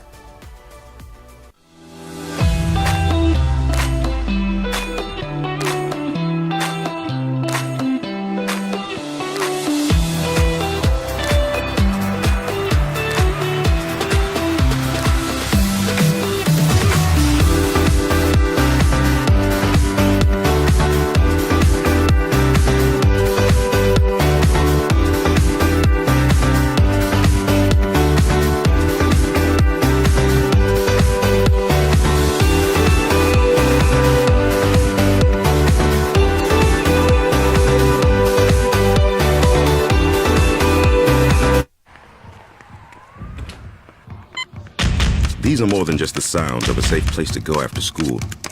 These are the sounds of interest being ignited and of mentors making an impact. At Boys and Girls Clubs, we don't do just one thing. We do whatever it takes to meet the needs of every kid who comes through those doors. Because whatever it takes is what it takes to build great futures. Great futures start here. We would like to thank the following sponsors for making this broadcast possible.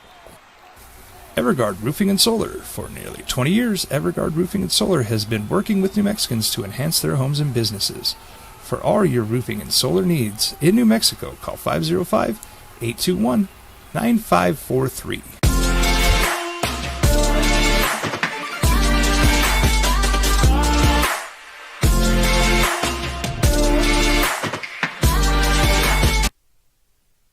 Open up a JJ month from today. Today's the 24th. A month from today, the Lobo football out at University Stadium against Montana State. I think there's still some tickets available on that sweet deal. If you want to go to our website, sportsanimalabq.com, click on the sweet deal icon. You get half-price season tickets for Lobo football. There's a couple options for you. 505-246-0610. Rudy, good day, sir. How you living? You're on the Sports Animal. I'm doing good. How about you? Life's grooving. What's up? Well, a couple of things. Since the last time I talked to the sports animals, the president hit the transfer portal, and another presidential candidate got shot at, and it's been pretty wild. I think it's wilder in politics right now than it is in college sports with all the movement. But wow, what an interesting time we're living in. The most amazing story I think I have for the week and it went largely unnoticed by everybody, but UNM led the Mountain West in all academic. They had 23 all academic placements on the Mountain West team, which is more than Air Force, more than any other school. It's more than some schools combined. Yep. And really, that's the reason I support UNM athletics. And we've had some pretty smart people come through UNM, but to have this kind of success and sustained success says a lot about what Eddie's been able to do with this program. And yeah, wins are great, but getting that degree and becoming a good person is even better. And so I really applaud UNM and the efforts they've made to have these students focus on their academics. It's really gratifying, and it makes it a lot easier to support that program. Yeah, there's a lot to it, man. I mean, theoretically, they're student athletes, right? And I don't know if that's the deal everywhere anymore. But yeah, it's a big deal, and it's been a point of emphasis over there. Yeah. Yeah, we've come a long way from Logan Gate to, the transcript scandal of Lobo Gate to now setting records in the classroom. And by the way, you got 7 Lobos in the Olympics. Yep. That's impressive. Yep. You got a lot to root for. Yep. So all right. That's my take for the day. You guys have a great day. And Jeff, someday we're going to hit the links. I want to force some out at Twin Warriors that I haven't used yet. So I think it's time for you, me, and Kenny to head out there and grab a 4th. Okay. JJ's you sitting think here. you can work that in? JJ's sitting here. Maybe Like, JJ? I'll go play with you. JJ, you want to go play Twin? I mean, that's a multiple golf ball golf course. It is, and it's one of the most fantastic golf courses I've ever played. To have that jewel right here in our backyard, it is pretty special. Yep. All right, man. Pretty special. Okay, later. Take it easy. 505. I mean, well, I'm just trying to line up your golf for you on our time. I'm just here so I don't get fined. I'm just here so I don't get fined. 505-246-0610 is where he called. 888-922-0610. Lobo football camp opens today, not tomorrow. Okay. I got the schedule. I thought it was. I'm going to find that whole schedule. You might be right. I get my days all screwed up sometimes because I do. Did someone just try to correct you? Like, how dare you? Yeah, which I'm fine with. Where was the schedule, Frank? Starts Thursday. Yeah, so it's tomorrow, right? You got the whole schedule Frank put out. Where is it? After he's put out that fake website story. Lobo camp opens. Where am I? Thursday, July 25 is tomorrow, right? Okay. I got corrected from the guy who told me, Auburn isn't worth a bleep, and New Mexico State plays at 131 out of 133 schedule, and that same person told me Lobo camp opens tomorrow. The text line is such a pleasant place these days. But yeah, I'm staring at practice availability. I'm staring at the schedule, the official schedule that Frank put out yesterday, and at 8:10 tomorrow morning, Coach Mendenhall and up to 3 players will be available, and it says here's the schedule, which starts Thursday. I'm just going by what was put out. If you know better, I'm okay. Just telling you what I've been told by the official people. All right, Coco Gauff is going to carry the flag, the United States, as far as the women's flag bearer. She found out she'd be carrying the flag. She was speechless. It'll be her and LeBron James who will capture it.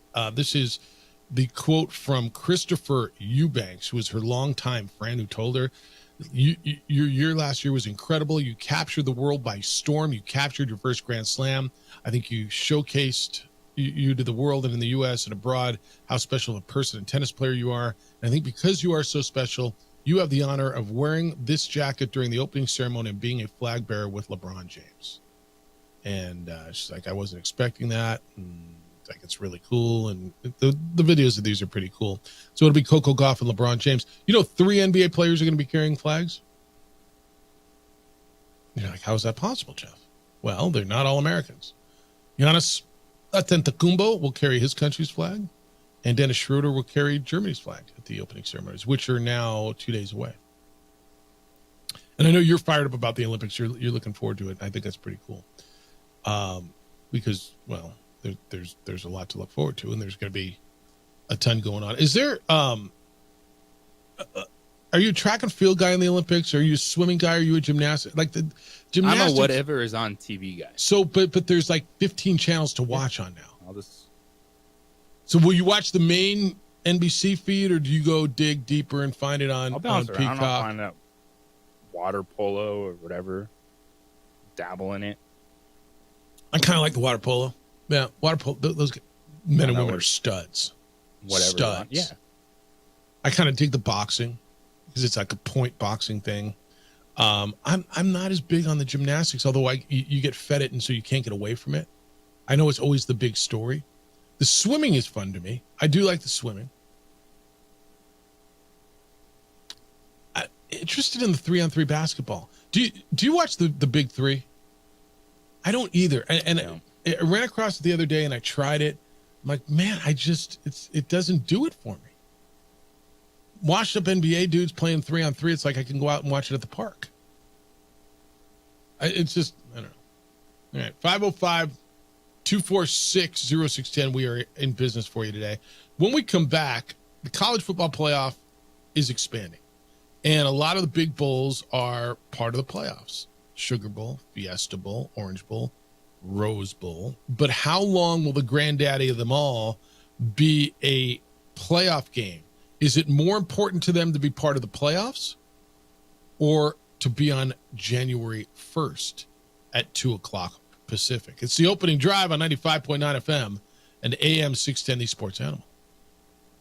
This report is brought to you.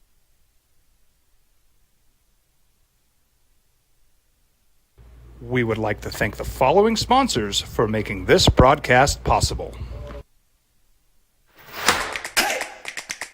Albuquerque's leader in sports is ProView.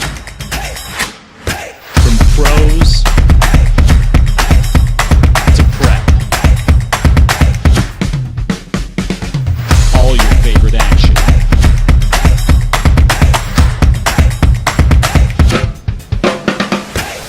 All your favorite talk shows.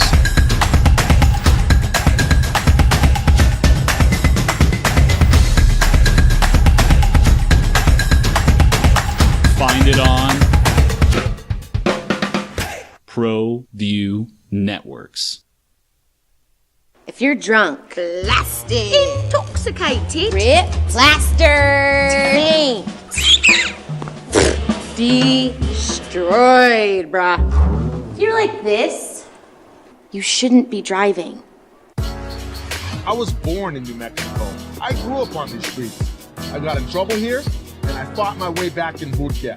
I love New Mexico, especially the people. Now I'm using my training, tenacity, and energy to fight for you. I'm Adam Oki, lawyer, fighter, and New Mexican. I was a local athlete here in New Mexico, so I'm proud to support your local athletes.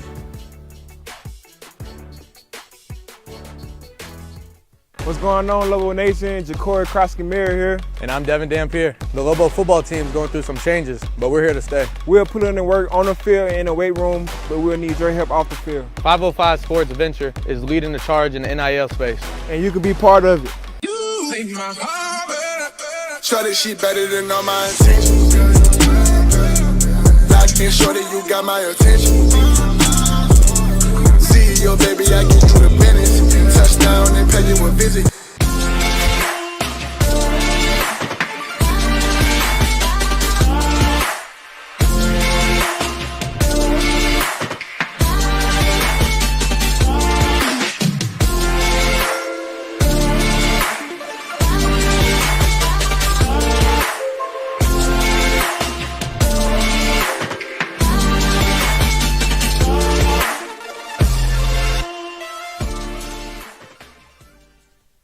Teenagers love a party, especially during prom and graduation season. Often, alcohol is involved. Some parents think that hosting a party with alcohol in their home will keep the kids safe, but it's wrong and it's illegal.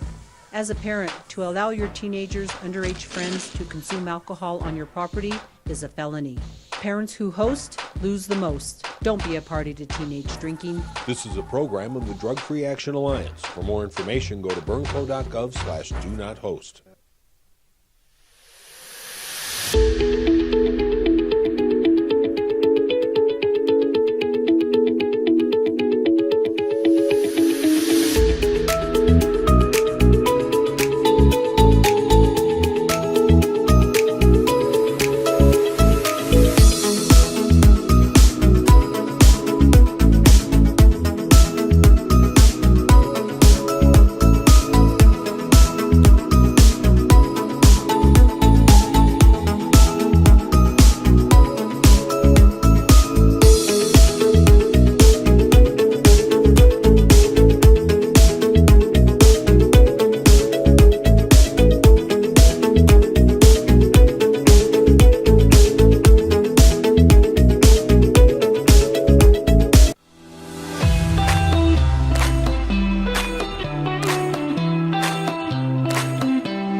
A burglary takes place in the United States approximately every 15 seconds. International Protective Service is your answer for commercial and residential security in all of Albuquerque. IPS will work with your monitoring company for fast, reliable response times. You can rest easy knowing you, your family, or your company is watched over by International Protective Service. Call International Protective Service today.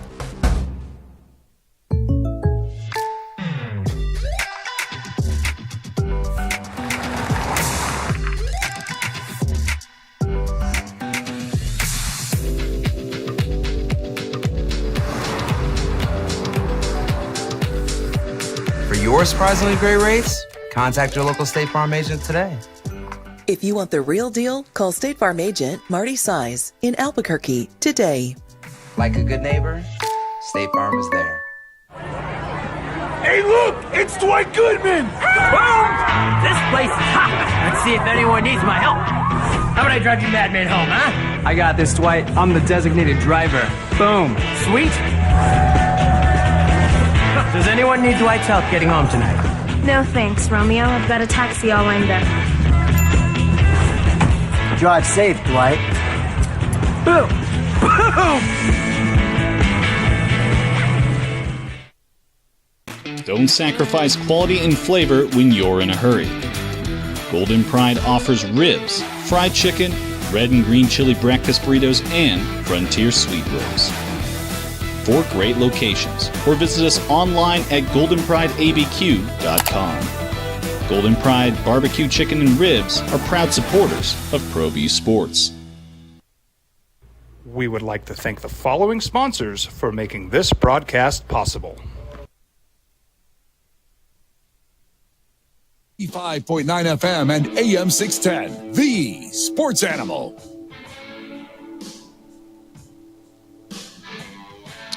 All right, college football playoffs going to expand. It has. It's 12 teams. It's going to be 4 games, quarterfinals, Friday, December 20, and Saturday, December 21 on campus. And then semifinals. Is that right? No, that'll take it down to 8. So the first round, then quarterfinals will be in New Year's 6 bowl games, and semifinals, and then the national championship. And so the playoff bowl games are Rose, Sugar, Orange, Fiesta.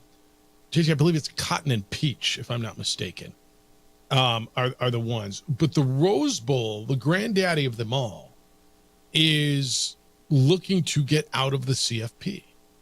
There's that semifinal rotation. And they want out as soon as 2026. And you're like, well, why would they want out, right? I mean, and who would get in? And you know, you wonder, would Vegas be a site for that? Would the Alamo would be, you know, one of the Orlando games? I don't know who they fill it with, and there's a lot of options.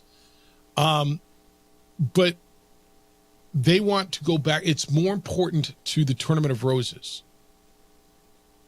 to be on January 1st and to be part of the college football playoff. And if you know anything about the Rose Bowl and the Tournament of Roses and Pasadena and what that game means to that community, it's not just about a college football bowl game to them. In fact, the bowl game, I would argue, is secondary to the people who put that on. Now, not the people who are involved directly in the game, but the Tournament of Roses. It is the parade on New Year's Day. It is the celebration. It is the backdrop. It is 2:00 Pacific, 5:00 Eastern on New Year's Day, with the San Gabriel Mountains in the background and the sun setting. And I mean, it's as idyllic a sight as anything in sports, isn't it? It's very good. If you're freezing your ass off somewhere back east or wherever you are, in Albuquerque, New Mexico, and you see that, I mean, it's been the greatest tourism thing, period, for Southern California, probably outside of, you know, maybe the movies.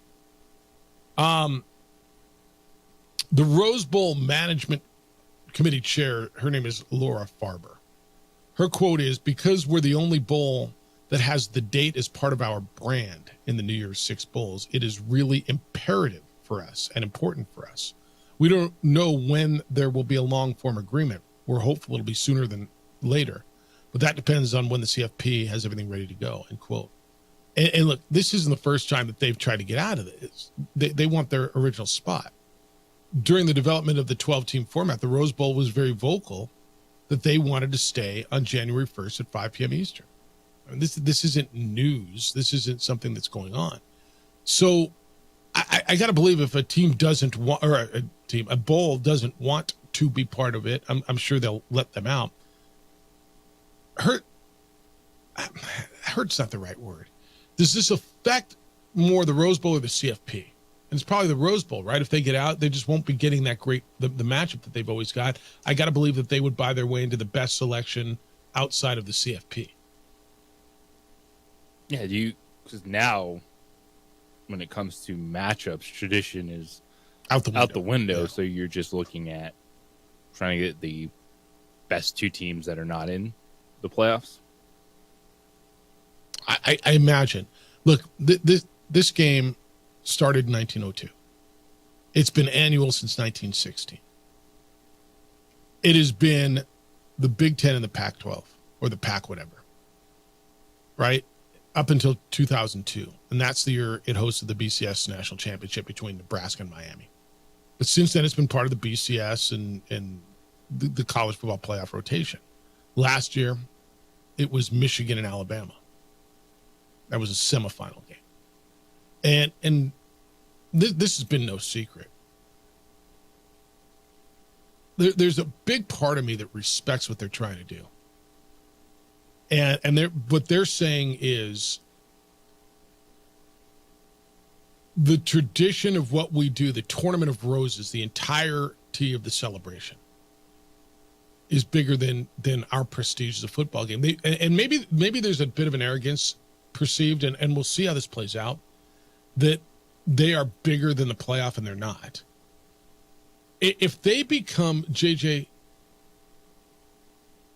a non-CFP game, so if they are 13-14, right, the two teams left out, or whatever they become, will the shine come off of the Rose Bowl? The shine's going to come off it a little bit just because it's a new era of college football postseason play. Yeah.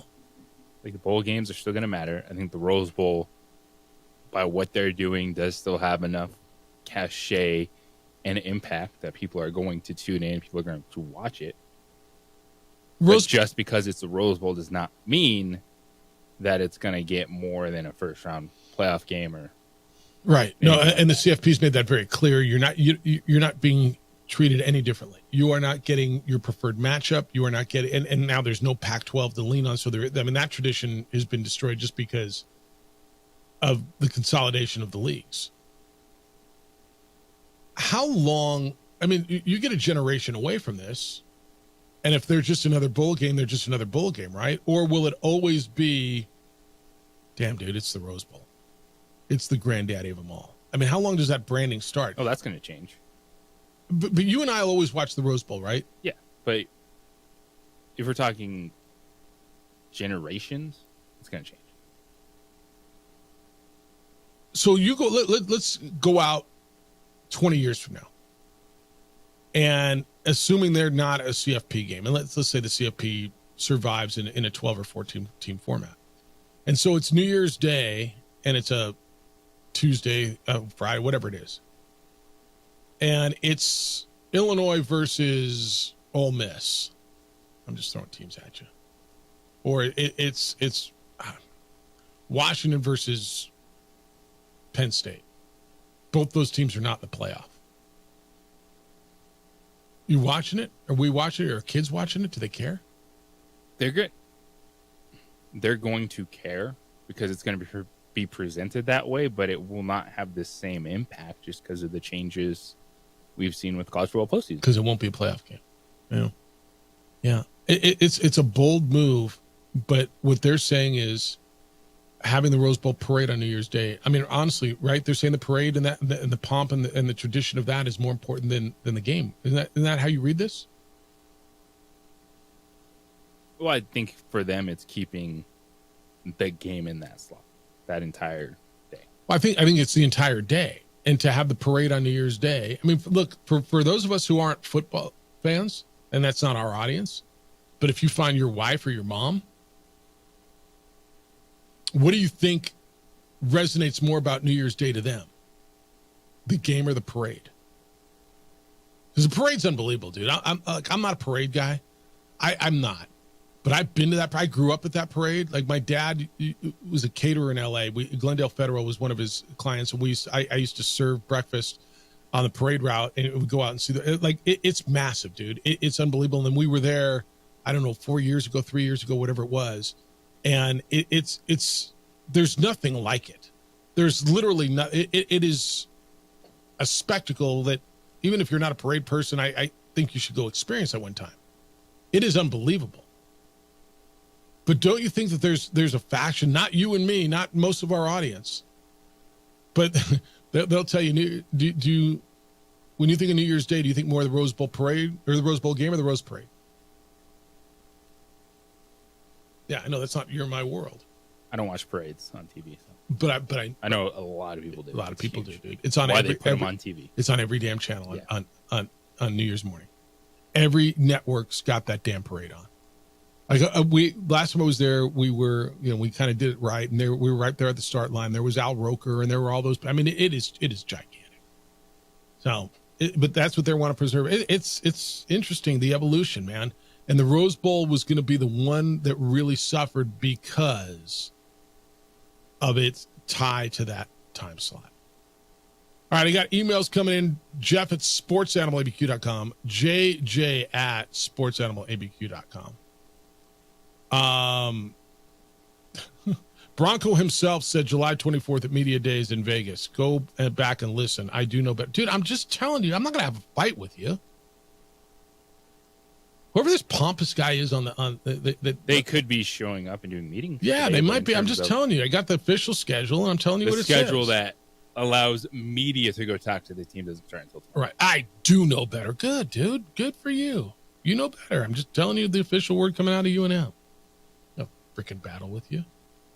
Bronco said himself, July 24th. Okay. All right. They're at work today, dude. You feel better? They open up camp today. Feel better? Ken Niumatalolo at 9 o'clock. He is I'm pretty sure he's the San Jose State coach. A long time at Navy. We'll hear from him at 9 o'clock on the opening drive on 95.9 FM and AM 610, the Sports Animal.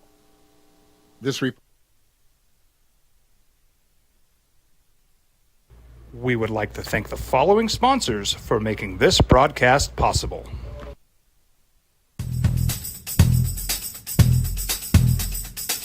International Protective Services is a proud supporter of ProView Sports and New Mexico Youth Athletics. IPS provides residential and commercial security services in the Albuquerque metro area. For more info, please call 505-897-2420 or visit internationalprotectiveservice.com. These days, it's important to know people and businesses you can trust. There's a lot of places where you can buy a vehicle, but there's only a few local dealerships where you'll find honest people who have your best interests in mind.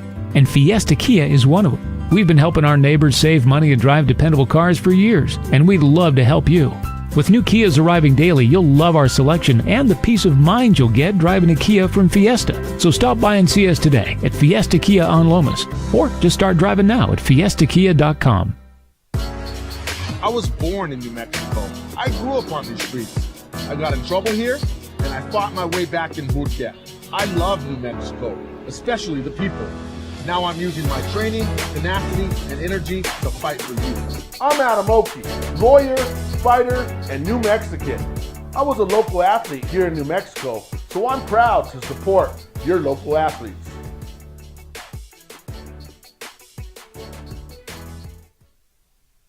We would like to thank the following sponsors for making this broadcast possible. Hi, I'm Steve Stucker here for Dr. Robert Melendez and the Juliet Eye Institute. You may remember me like this, but no more. The glasses are gone. I tossed them months ago because of a brand new procedure from Dr. Melendez known as RLE, Refractive Lens Exchange. The latest technology, the best eyesight I've ever had in my life, and you can check it out by clicking on the link in the description right here. What's going on, Lobo Nation? Ja'Cory Krosky-Miller here. And I'm Devin Dampier. The Lobo football team is going through some changes, but we're here to stay. We'll put in the work on the field and in the weight room, but we'll need your help off the field. 505 Sports Venture is leading the charge in the NIL space. And you can be part of it. Shorty, she better than all my intentions. Locked in, shorty, you got my attention.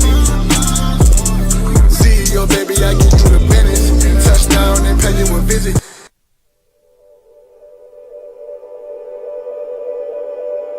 We aren't all born with the same opportunities. But it's the people who care that change everything. Get ready, Sprout, get ready! My coach, my teacher, my older sisters, my grandma, my brother, my tutor, my dad, and my mom. As New Mexicans, it's up to all of us to do our part. So that no child goes without love. And no family has to do it all on their own. They're all our children. Every single person is called to make a difference in the life of a child. It's up to all of us to do our part. To pull together. Pull together. Pull together. To make New Mexico the best place to be a kid.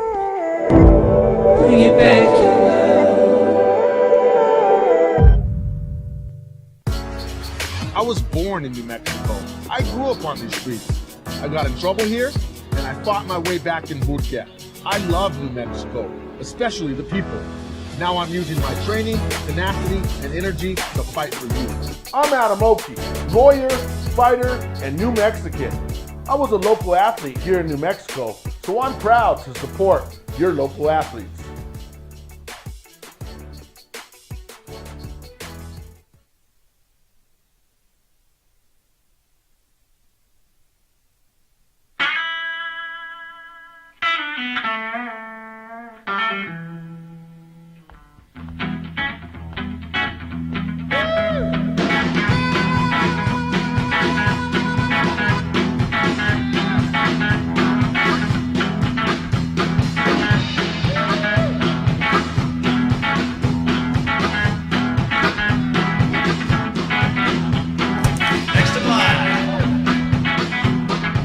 Rudy's is a proud supporter of ProView Networks.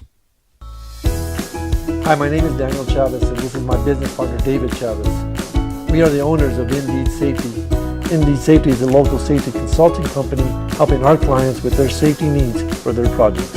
One of the things we pride ourselves as a construction safety company is helping our men and women in construction get home safe every day to their families. Indeed Safety is a proud supporter of ProView Network.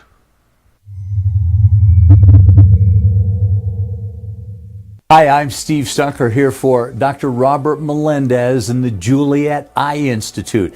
You may remember me like this, but no more. The glasses are gone. I tossed them months ago because of a brand new procedure from Dr. Melendez known as RLE, Refractive Lens Exchange. The latest technology, the best eyesight I've ever had in my life, and you can check it out by clicking on the link in the description right here. Young driver, this one. Hard to get her out. She'd been drinking. This one.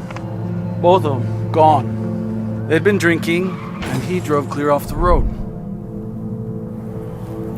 This was my family. Drunk driver hit us. And my wife and our daughter, they didn't make it. Don't sacrifice quality and flavor when you're in a hurry. Golden Pride offers ribs, fried chicken, red and green chili breakfast burritos, and Frontier sweet rolls. 4 great locations, or visit us online at goldenprideabq.com. Golden Pride Barbecue Chicken and Ribs are proud supporters of ProView Sports. Well, I'm going to the frontier, walk up to the cashier, order up a root beer and a number 1. Cover it with green stuff, 1 scoop is not enough. Find a booth is real tough, back by the Duke. Meet my family, meet my friends in the quirkiest restaurant I have ever been. All of Albuquerque's favorite spot, it's the Frontier Restaurant. The Frontier Restaurant is a proud supporter of ProView Networks. Teenagers love a party, especially during prom and graduation season. Often, alcohol is involved. Some parents think that hosting a party with alcohol in their home will keep the kids safe, but it's wrong and it's illegal. As a parent, to allow your teenagers' underage friends to consume alcohol on your property is a felony. Parents who host lose the most. Don't be a party to teenage drinking. Grady responded on the Rose Bowl thing. And again, Rose Bowl is thinking about getting out of the college football playoff. They want to remain on New Year's Day. It's more important to them to be New Year's Day at 5 o'clock Eastern than it is to be part of the college football playoff semifinal rotation. And Grady said the Rose Parade's broadcast on HGTV. They don't mention the game at all, and the missus never misses it. And I'm just going to tell you, there's millions and millions of people. And granted, look, 18 million people or whatever the number is watch the Rose Bowl game. It is always one of the highest rated television games of bowl season. I'm not telling you people don't care about the game. I'm just telling you you can make a real argument that more people care about the parade. And that's what they're doing. It's the opening drive. Jeff Symbieta and J Buck, 505-246-0610. That is the Sports Animals phone line and our text line. You can send emails, Jeff at sportsanimалabq.com and JJ at sportsanimалabq.com. James is in on Lobos and Arizona. I didn't even know there was already an Arizona. I guess I did know that. The line on the Arizona game, Lobos are 31.5-point dogs. So the last line we saw, the Lobos were underdogs at home to Montana State, 7.5 points. James says, no more con from Danny Gahn. Bob who? Question mark. Jeff, right now the line is Arizona minus 31.5. I'm taking Lobos. It's from James. All right, James already put his money down. 31.5 for Lobos at Arizona. I don't hate that. Do you? 31.5? I can't pretend to make a pick on that game without ever seeing. I'm going to tell you why. I'm going to tell you why I kind of like it right now.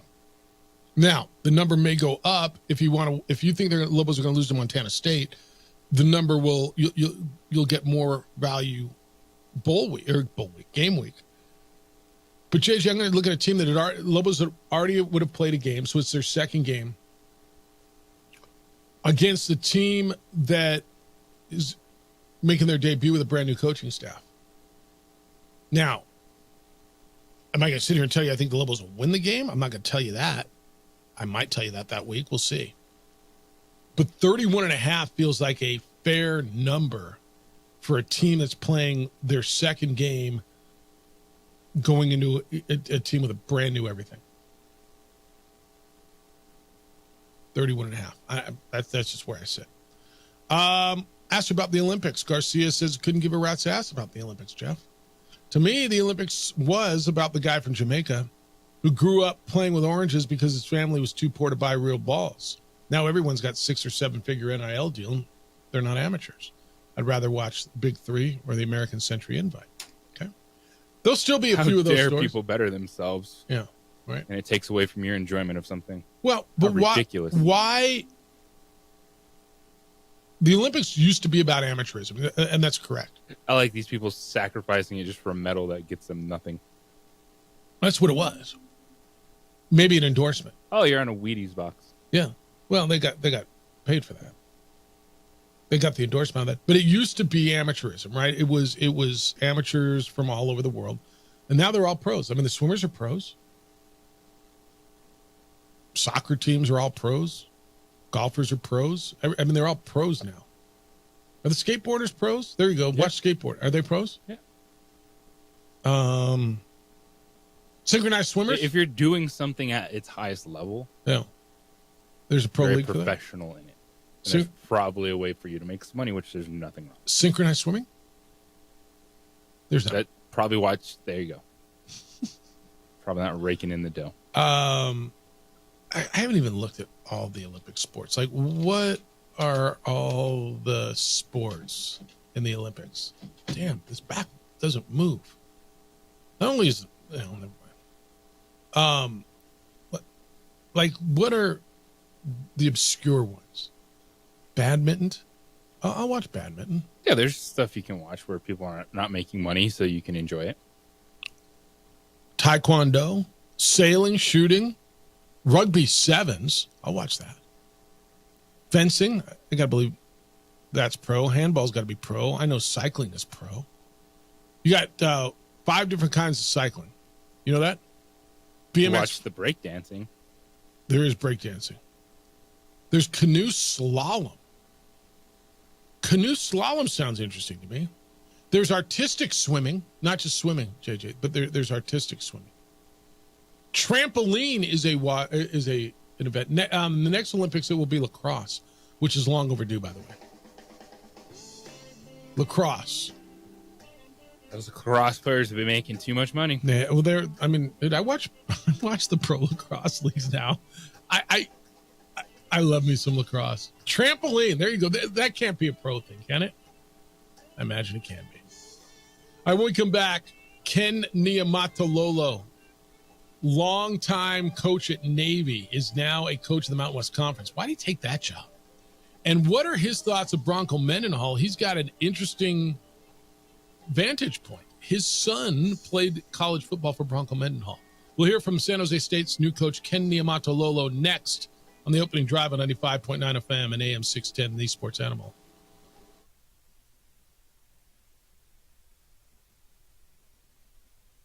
We would like to thank the following sponsors for making this broadcast possible. What's going on, Lobo Nation? Ja'Cory Cross-Camara here. And I'm Devin Dampier. The Lobo football team is going through some changes, but we're here to stay. We'll put in the work on the field and in the weight room, but we'll need your help off the field. 505 Sports Venture is leading the charge in the NIL space. And you can be part of it.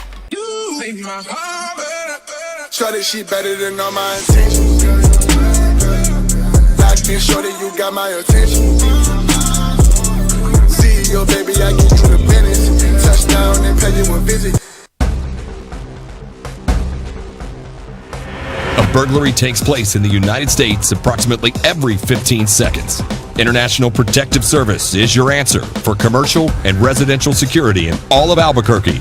IPS will work with your monitoring company for fast, reliable response times. You can rest easy knowing you, your family, or your company is watched over by International Protective Service. Call International Protective Service today.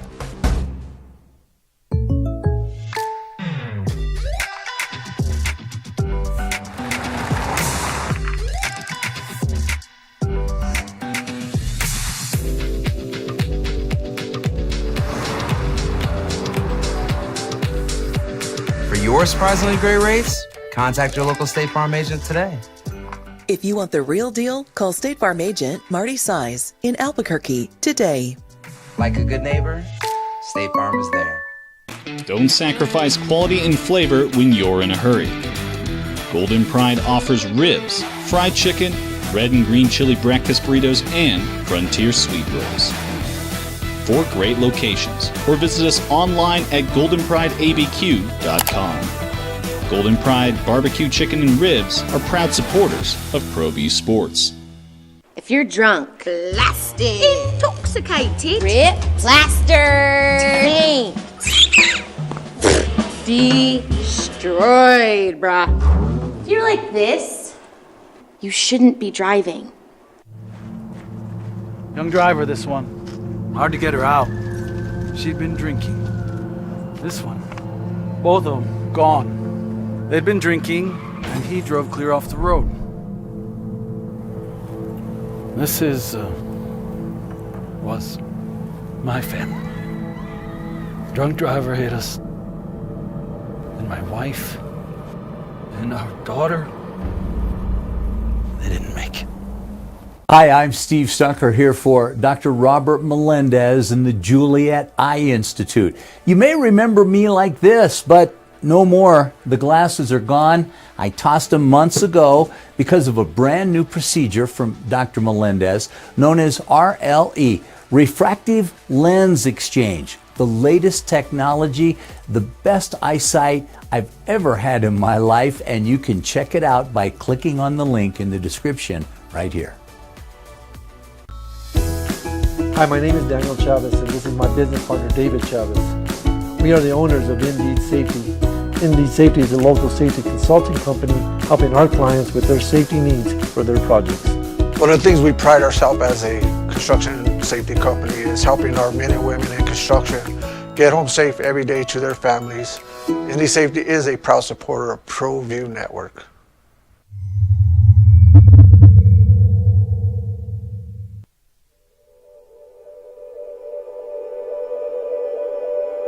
We aren't all born with the same opportunities.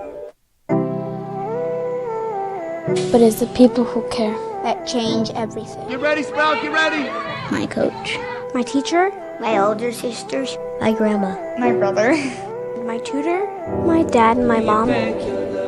As New Mexicans, it's up to all of us to do our part. And San Jose State with veteran coaches who have been successful in Bronco Mendenhall and Ken Niumatalolo, and then you look around at the first-year coaches, and there's just such a dynamic of it, just diversity, and in experience in theory and the whole thing. It's the opening drive. Jeff Symbieta, JJ Buck. Media Day was a couple weeks ago, and this gentleman, when he got hired, it was almost under the radar. San Jose State lost their head coach, Brent Brennan, who we really enjoyed. Brent was on our show every year. He went to Arizona when they lost Jed Fish to Oregon. And I mean, isn't it crazy? Kalen DeBoer left. This is all a Nick Saban domino effect. Nick Saban left Alabama, so San Jose State needed a coach. I mean, really, right? Because Kalen DeBoer left Washington to go to Alabama, so Jed Fish left Arizona to go to Washington, and Brent Brennan left San Jose State to go to Arizona. And so Ken Niumatalolo, who was the director of leadership at UCLA last year, but he spent 16 years at Navy. He was a 3-time candidate for National Coach of the Year, 109 and 83 at Navy. He's the all-time winningest coach at the Naval Academy. And in the piece you're going to hear, I was given bad info. Their SID told me 8 bowl games. He went to 11 bowl games in 16 years at the Naval Academy. And I mean, I think we all watched Navy over the last that 16-year run. As good as Air Force was, Navy was probably the most consistent of the academies, right? It's close with Air Force. Yeah. Yep. I mean, they were really, really good. His son played for Bronco Mendenhall, and so I asked him about that a little bit. Interesting dude, but whose name is mispronounced more, his or mine? Here's my conversation with San Jose State coach Ken Niumatalolo. Ken Niumatalolo is the new head coach at San Jose State. I know you've been asked a million questions. So my name's Symbieta, yours is Niumatalolo. Whose do you think gets butchered more, yours or mine? Probably yours because you're way more famous. Maybe, how's your spelling? Mine's pretty phonetic, but it's just a lot of syllables. Yeah, no, it's good. How you loving it up there? Or I mean, I assumed that, but you were telling me you loved it off the air. New spot, getting back into it. How's it gone so far? I don't think I could have, for me personally, I could have landed in a better spot. Really? Just, I love the area. My wife and I love living there. And that's always a key for a coach. Yeah. Hopefully you can find a place that your wife loves to live, because we're always gone. You know, and your wife's by herself or with the kids. And so if it's an area that they don't like living, you know, you like take them somewhere. But my wife loves San Jose. I love the people. Coach Brennan did a really good job. There are good people that are kids that are already there. And we just tried our best to add on to it. But I don't think I could have landed in a better spot for me. From what I heard, 49 new players. And I was talking to Sky, your sports information guy, said, "Oh, that's all?" Like, I mean, that's the way college football is now. And I don't know, is 49 a lot? Is it average? But it's a lot of new players to get used to a new system, to bring in to a brand new coaching staff. And I really believe the team that's going to do the best job of assimilating that talent and team and creating some cohesion are the teams that are going to win. Because everybody's going to the same thing. There's a great influx of rosters and changes, and I think that's not as easy as it's said to be done. You know what I mean? It's going to be tough, but everybody's going through it. So those of us who can get there the quickest, I think, are the teams that will be successful. But the days of developing a guy from a freshman and a redshirt, those days are over. And I think it's harder on fans than anybody else, right? Coaches have adjusted because that's what you do. I think fan bases are struggling with it, and they're going to have to get accustomed to not seeing a kid come as a freshman and develop. It'll happen every once in a while, but it's just not the way it is. we have talked as a staff to kind of prepare ourselves. If we got a young high school kid or somebody does well in here, that, who knows? I mean, one of the top, the other top conferences may take them. You know what I mean? So just do the best you can each year with the roster you have. Try to recruit good players that are good people. Try to get them to, buy into your vision. Do the best you can, and don't worry about the rest because you can't control the future. Just focus on the here and now. He's Ken Niumatalolo, the head coach at San Jose State. Great tenure at the Naval Academy and most recently at UCLA. And you said this is the perfect spot to get back in. Why this job? I'm going to assume you had opportunities. I've seen your name up for so many positions. But why San Jose State? Because I think from outside, people would say, why there? I think they've won 7 bowl games in their history, and I think you won 8 at Navy just by yourself. So why is that the right spot? Well, as a head coach, you're also a father and a person, so you got a family. And so, I always, when I was looking at jobs, I always think when my agent would call me about a certain job, some I'd be interested, some not. But the first thought is, okay, can my family live there? And this seemed very appealing to us. I'm originally from Hawaii, Oahu, and it's as close as you can get from the mainland to the islands, on the West Coast in California. So that was exciting for us. I have a sister that lives here in Hayward, in the Bay Area. And so it seemed like the logical choice, and it's been a great decision for us. Can you win there consistently? I believe you can. I really believe you can. I really believe that looking at the talent level, being in California, the access that you have to talent, I think the talent in the Bay Area might be a little under-recruited. I like our coaching staff. Coach Derek Oldham stayed. He was the previous defensive coordinator, and he had success. The previous offensive coordinator, Kevin McGibbon, stayed. He's now the wide receiver coach. And Craig Stutzman, I like what he's doing on offense. And so I definitely believe we can. You talked about the situation that you're taking over. When coaches come in, they're either typically coming into one or two situations. They're coming into a situation, a coach got fired and you got to do a rebuild, or coach had success and found another opportunity, and you've got the latter.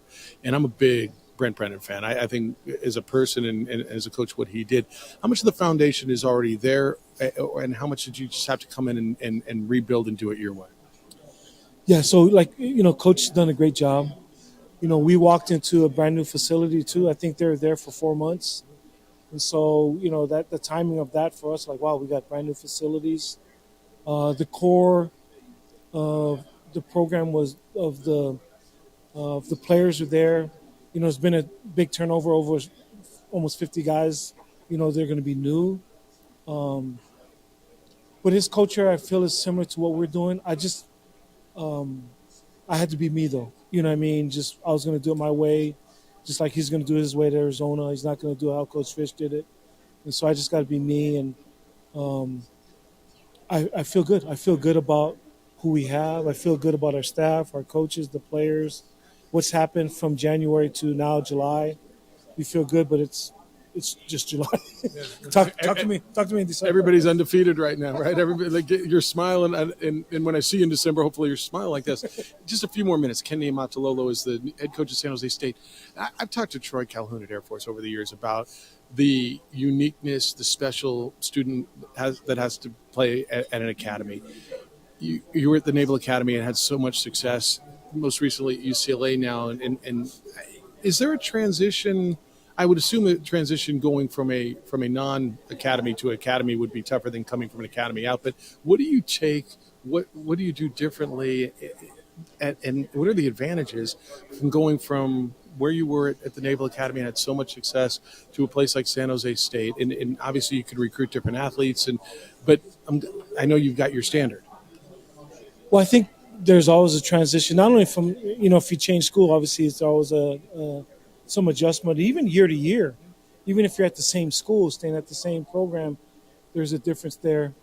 I think every institution has their own set of issues, so to speak, and, that maybe could hinder your success at football, and you counted them at the academy. You come to San Jose, there might be some things that you have to deal with. But those are things as coaches you learn how to deal with. September always comes, and you got to be ready to play. So there might be some things maybe you're, complaining about or fighting with or trying to get accomplished in your athletic department and with your administration or whatever the case may be. But when the season starts, you got to play. So finding a way to navigate that is always critical. And those issues, there are always issues, and they could change. I feel like the NIL and the portal are definitely different, but everybody's going through that. Not just me coming from the Naval Academy, coming to San Jose State. Nobody's figured that out. I think we're all trying to figure that out. What I heard from you, and Mike Bobo used to say this all the time, football is football. Ball is ball. Yeah. That part that part will never change. Tackling and blocking, those things will be the same.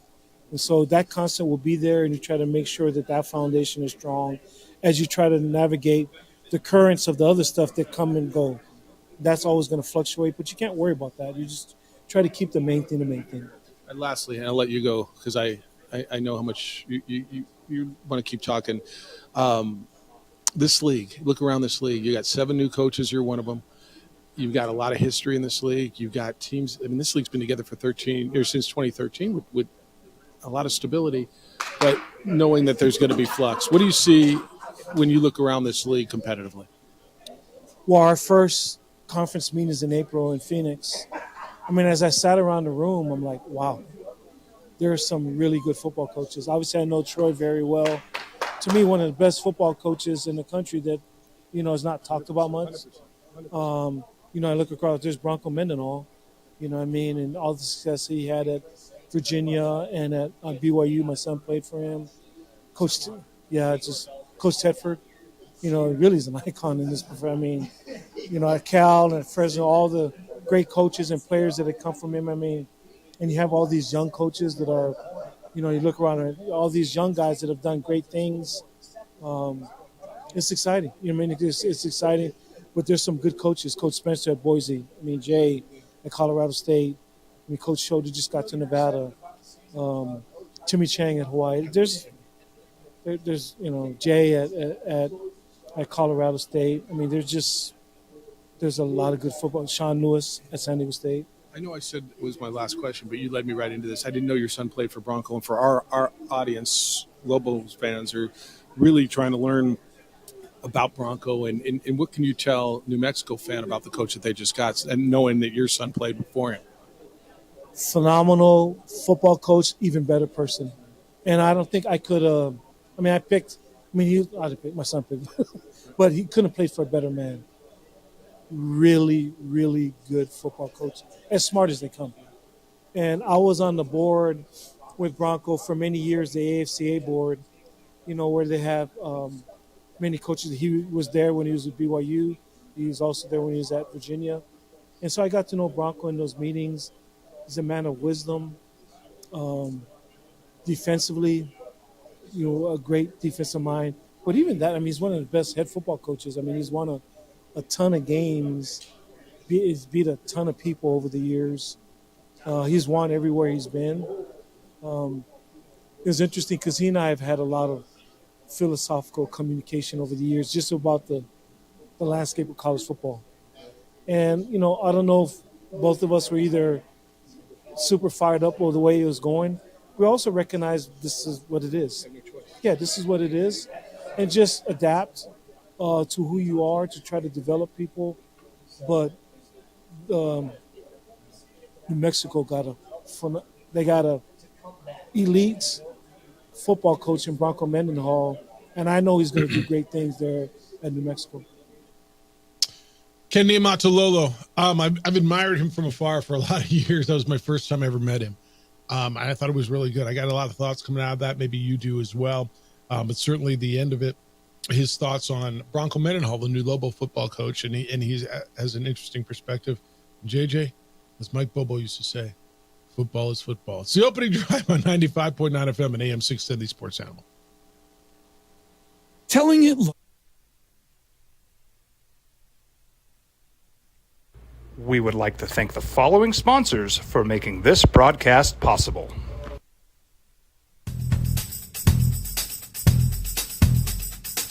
International Protective Services is a proud supporter of ProView Sports and New Mexico Youth Athletics. IPS provides residential and commercial security services in the Albuquerque metro area. For more info, please call 505-897-2420 or visit internationalprotectiveservice.com. What's going on, Lobo Nation? Ja'Cory Krosky-Mir here. And I'm Devin Dampier. The Lobo football team's going through some changes, but we're here to stay. We'll put in the work on the field and in the weight room, but we'll need your help off the field. 505 Sports Venture is leading the charge in the NIL space. And you can be part of it. Shorty, she better than all my intentions. Like me, shorty, you got my attention. See your baby, I get you the business. Touchdown and pay you a visit. I was born in New Mexico. I grew up on these streets. I got in trouble here, and I fought my way back in boot camp. I love New Mexico, especially the people. Now I'm using my training, tenacity, and energy to fight for you. I'm Adam Oki, lawyer, fighter, and New Mexican. I was a local athlete here in New Mexico, so I'm proud to support your local athletes.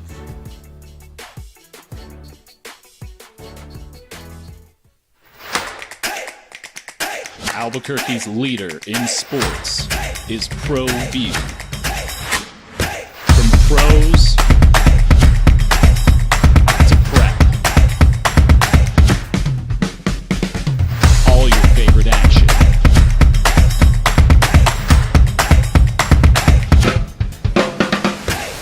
All your favorite talk shows.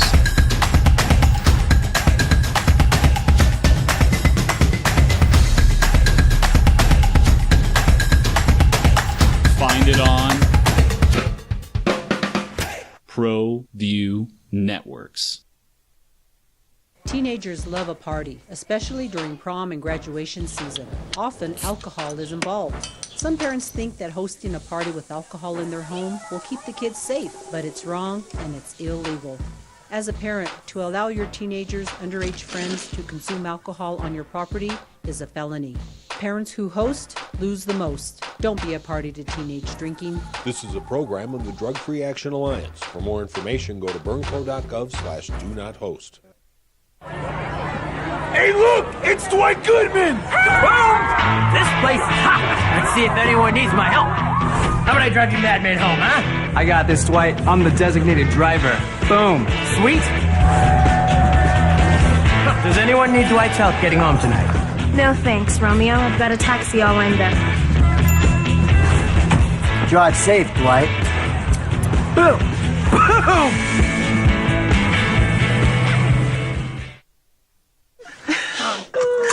Seriously? You expect me to drive while you aren't wearing seatbelts? What's the worst that can happen?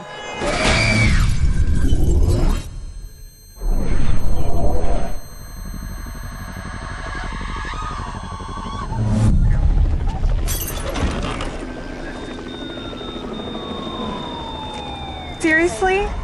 Buckle up. Okay. Thank you.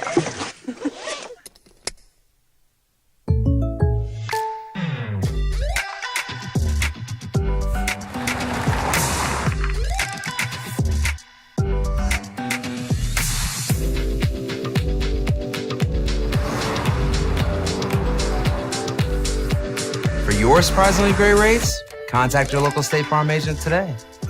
If you want the real deal, call State Farm agent Marty Size in Albuquerque today. Like a good neighbor, State Farm is there. For your business or your home, Valley Fence stands alone. We're number one in New Mexico for a reason. It's the best fence you can own. Proudly serving New Mexico for over 50 years.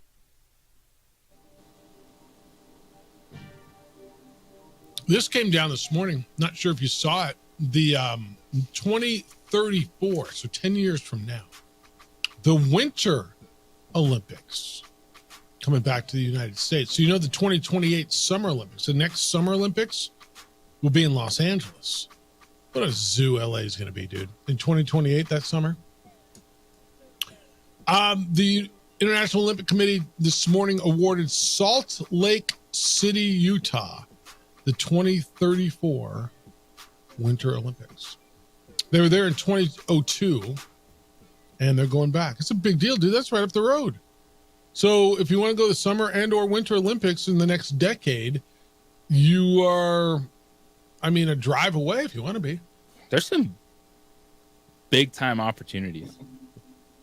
You mentioned the Olympics, World Cup in 2026. Well, yeah, get yourself a job, dude. Get on one of these organizing committees. You know what I'm saying? If you could work the Olympics or the World Cup, which would you rather work? I mean, it's easy for me. I'd rather work the Olympics. It's too much soccer for me. Too much it just soccer overload. It just is. I enjoy soccer at that level, but it's just too much. It's already in soccer mode. Well. All right. 505-246-0610. What'd you think of Ken Niumatalolo? Great conversation. Locked in, cerebral, and that comment at the end.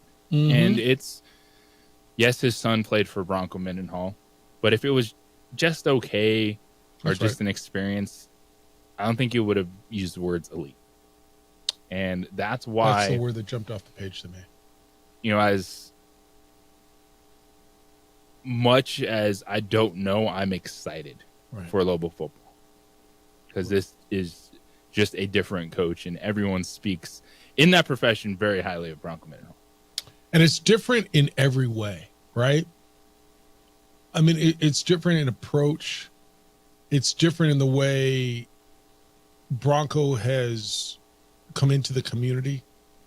He's a different cat, which is good, which is fine. I mean, everybody's got to be them, right? Danny was from here, went out and was at every possible thing. Bronco seems a bit more selective as to where he is.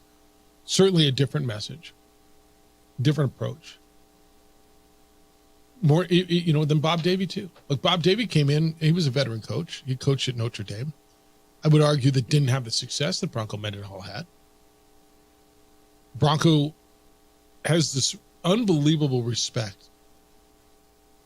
Even the media, and JJ, I know I've talked about this, but you've been there, and there's an arrogance to some of the media, and certainly people look down their nose at New Mexico football when we go to these things. It wasn't that way now. There was this real intrigue and like automatic respect for the program simply because of who they got as head coach. He hasn't won a game yet. I don't know how many games he's going to win this year. I mean, Vegas tells you under 2.5. But the word elite was something that stood out. And Ken Niumatalolo is a guy who had 16 years of sustained success at Navy. And so he comes in this league and knows it firsthand because his son played there. And JJ, to your point, if his son didn't have that experience and Ken didn't think what he thought, he would have said, they got a good football coach. My son played for him and had a great time, and would have left it at that. But he went into an exaggerated praise of Bronco, which I thought was big. The other thing that I was really interested in is the transition from the academy to a state school, right? I always wondered, like, if you went from a state school to an academy, wow, the rigors, right? The limitations. Are you freed more? You know what I mean? You can recruit a different athlete now at San Jose State than you could at Navy, right? You can, now you've got to participate in NIL, transfer portal, all that stuff that we'll hear from Troy Calhoun later this week. You can't. Right? And Troy's always, well, we can't do this and we can't, and yet he wins 10 games a damn year at Air Force. Right? But I thought that was an interesting part of the conversation. Yeah, it's one that, well, it gives you new opportunities, it's new challenges. And I think when you look at what those academies have been able to do, and you're always going to get a certain type of person, a certain type of player to go and be competitive. Now, at San Jose State, Brett Brennan showed you that there can be a little bit higher of a ceiling. I think you have a coach that's going to be able to recruit in California and in different communities. And this is a really interesting time for the Mountain West. And I keep using that word just because of the turnover, but the coaches that have come in, because it's a combination of first year guys, but a level of success that is very good for Mountain West coaches. Yeah. And it's the way it's been, I think. Certainly in basketball and football too, to a large extent as well. Terry wants to know, with the Lobos opening up on JJ's birthday, does he get to do the coin toss or the sports animal doing a pregame celebration in his honor? They mentioned pretty that impressive that he knows that. Yeah, it's kind of weird, actually. I'm not lying to you. My birthday. You doing the coin toss? No. All right. Do you know Sunday, this coming Sunday, so we'll celebrate on Monday, 16th anniversary of the opening drive? Dang. Yeah, dude. It was a year ago we were out in San Diego doing that. Already. Yeah, it doesn't seem like that long ago that we did our 15th anniversary show. My kid took that jersey, the Ice Slopes jersey with our name on it. She loves that thing. That's cool. I appreciate that. Thank you, John Traub and the Slopes. Yeah, she may take it to Michigan. Do it. Yeah, she's all about it. She's like selecting what New Mexico pieces she takes, right? Yeah, it's kind of interesting. All right, 505-246-0610. We'll set a reset when we come back. Get you some of the big headlines going on today. There's a little update on Tua Tagovailoa's contract talks, as holdouts and contracts are kind of the big talk around camps as they were opening up around the NFL. On the opening drive on 95.9 FM and AM 610, the Sports Animal.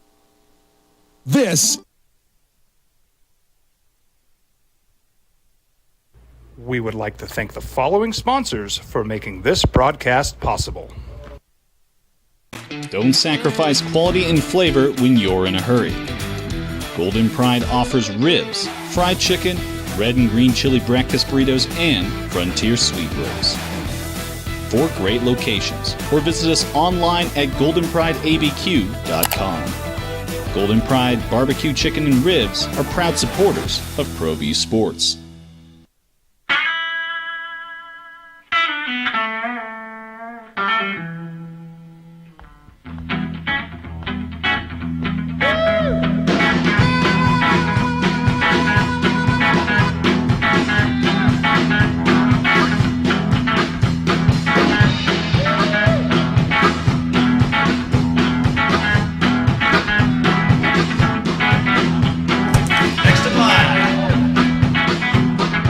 Rudy's is a proud supporter of ProView Networks. Teenagers love a party, especially during prom and graduation season. Often, alcohol is involved. Some parents think that hosting a party with alcohol in their home will keep the kids safe, but it's wrong and it's illegal. As a parent, to allow your teenagers' underage friends to consume alcohol on your property is a felony. Parents who host lose the most. Don't be a party to teenage drinking. This is a program of the Drug Free Action Alliance. For more information, go to burnco.gov/do-not-host. We here at Clark's Pet Emporium welcome you to bring in your pets. We know that having your pet with you makes the experience of shopping for them even better.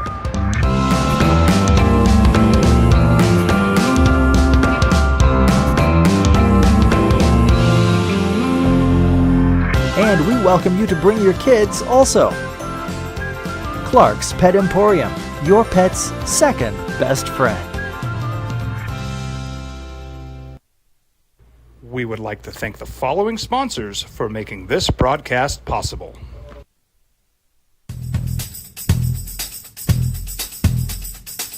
International Protective Services is a proud supporter of ProView Sports and New Mexico Youth Athletics. IPS provides residential and commercial security services in the Albuquerque metro area. For more info, please call 505-897-2420 or visit internationalprotectiveservice.com. What's going on, Lobo Nation? Ja'Cory Krosky-Miller here. And I'm Devin Dampier. The Lobo football team is going through some changes, but we're here to stay. We'll put in the work on the field and in the weight room, but we'll need your help off the field. 505 Sports Venture is leading the charge in the NIL space. And you can be part of it. Try this shit better than all my intentions. Locked in shorty, you got my attention.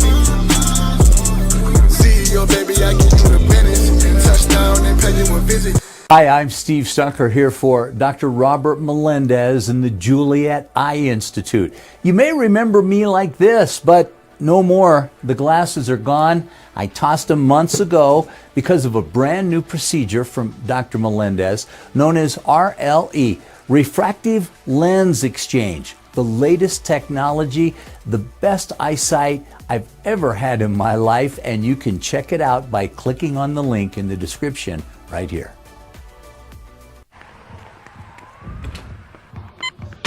These are more than just the sounds of a safe place to go after school. These are the sounds of interest being ignited and of mentors making an impact. At Boys and Girls Clubs, we don't do just one thing. We do whatever it takes to meet the needs of every kid who comes through those doors. Because whatever it takes is what it takes to build great futures. Great futures start here.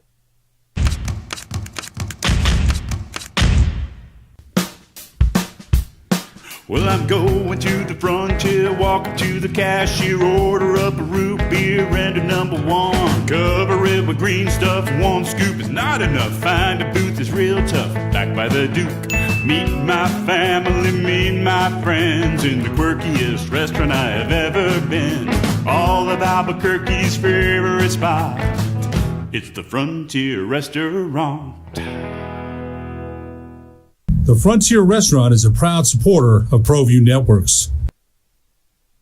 But will not participate in the 11-on-11 drills. The coach of the Dolphins is Mike McDaniel. He acknowledged that Tua Tagovailoa has got ongoing contract negotiations, and it's been going on. And the number 5 overall pick a few years back did attend mandatory minicamp in its entirety, but he was absent for at least a portion of the offseason program. Very fluid, he said. We're taking it day by day. Expected to be kind of like OTAs. I don't know. Do we get to a point, JJ, where we get tired of contract talk? Just tell me about football, please. Yes, and this is about that time. But you have a lot of. Yeah, it is an important piece to the puzzle of how teams are going to be able to build their rosters and compete moving forward. I know it's a lot of mind-numbing numbers, but it's a conversation that impacts how you address expectations for teams, whether it's this season or moving forward, with the impact the contracts of their franchise players have. Yeah, I just got there. I'm like, all right, man. I know what's going on. I know CeeDee Lamb's not signed. In fact, the sheriff's next door. Went over and was talking to the sheriff. He said he woke up at 2:12 this morning. Couldn't go back to sleep because CeeDee Lamb isn't signed yet. He's a Cowboy fan. He said, yeah, and the Cowboys, I couldn't go back to sleep. The Cowboys haven't signed CeeDee Lamb yet. I mean, I'll watch it. I just, can you start giving me, I don't know, football at some point? I don't know. I am storyline guy, but to me, contract negotiations aren't storylines all the time. The Cowboys is a little different because they've got a trifecta of issues that are all kind of the same and hence tie in together. And it's a culture sort of a thing. It is a trend. It's a big issue. Each quarterback, each receiver, each edge rusher that's holding out to get the Brandon Ayuk story. Like I'm over it. Because most of them don't lead to anything. Like the only one with a little juice is Brandon Ayuk because he's straight up said, trade me. Been like, all right, if you don't want to give me my money now, send me somewhere else. Yeah. The other ones, like, CeeDee Lamb, Michael Parsons are going to play. Tua's going to be the quarterback for the Dolphins this season. Like, there's not one you look at, and there hasn't been one since Le'Veon Bell, where a guy was like, all right, you haven't given me a contract, and he didn't play the entire season. Yeah, how'd that work out? So I think that's why you can't, with these storylines, you want to say, oh, what's it going to mean? It doesn't mean much because there's not guys that get to that point where they give up that much money, even if they don't get the contract they want. Right. The only one with some direct impact in terms of a impact on the field would be Brandon Ayuk if he is legitimately like, trade me, sign me, or I'm not playing. There's not a way he's walking away from $14 million this year. For a guy that, and we all love money, but a guy who's made it very clear that it's all about money, he's not walking away from $14 million this year. Yeah, so this is why it's stories, but nothing that right now I look and go, oh, man, that's going to impact the team because these dudes are showing up and playing. Yeah, I think that's right. All right, what do you make of the Lions this year? Lions were last year's love affair team, the year before love affair team. They got to the NFC Championship game. They've got a coach that everybody seems to love, a great story at quarterback. They signed their wide receiver. They paid everybody. They went out and everything the Cowboys are not doing, the Lions are doing, right? And that includes winning and getting to an NFC Championship game. And they got a coach who's pushing the players and says it's not a fluke. Quote from Dan Campbell: "We don't live off reputation, we live off of work." And that's what's gotten us where we're at. It's been a long, hard road to get where we're at right now. And there's a price to be paid, and so we've got to pay it again. That's the message, and it will always be the message, end quote. I agree with you, Dan Campbell, that you don't live on reputation. But reputation, and a reputation that has been built over the last season and a half, is what's got them to be the favorites of the NFC North, and one of the favorites. I mean, they got the third best chances, according to ESPN analytics, to reach the Super Bowl. The Lions do. So part of that is reputation. You earn your reputation, but how do you earn your reputation? You earn it by winning and by theoretically doing things the right way. I love me some Lions, man. I love me some Lions. And I do think they're the best team in the North. I think the Packers are nice. I think the Lions are better. And, I mean, they damn near got to the Super Bowl last year, dude.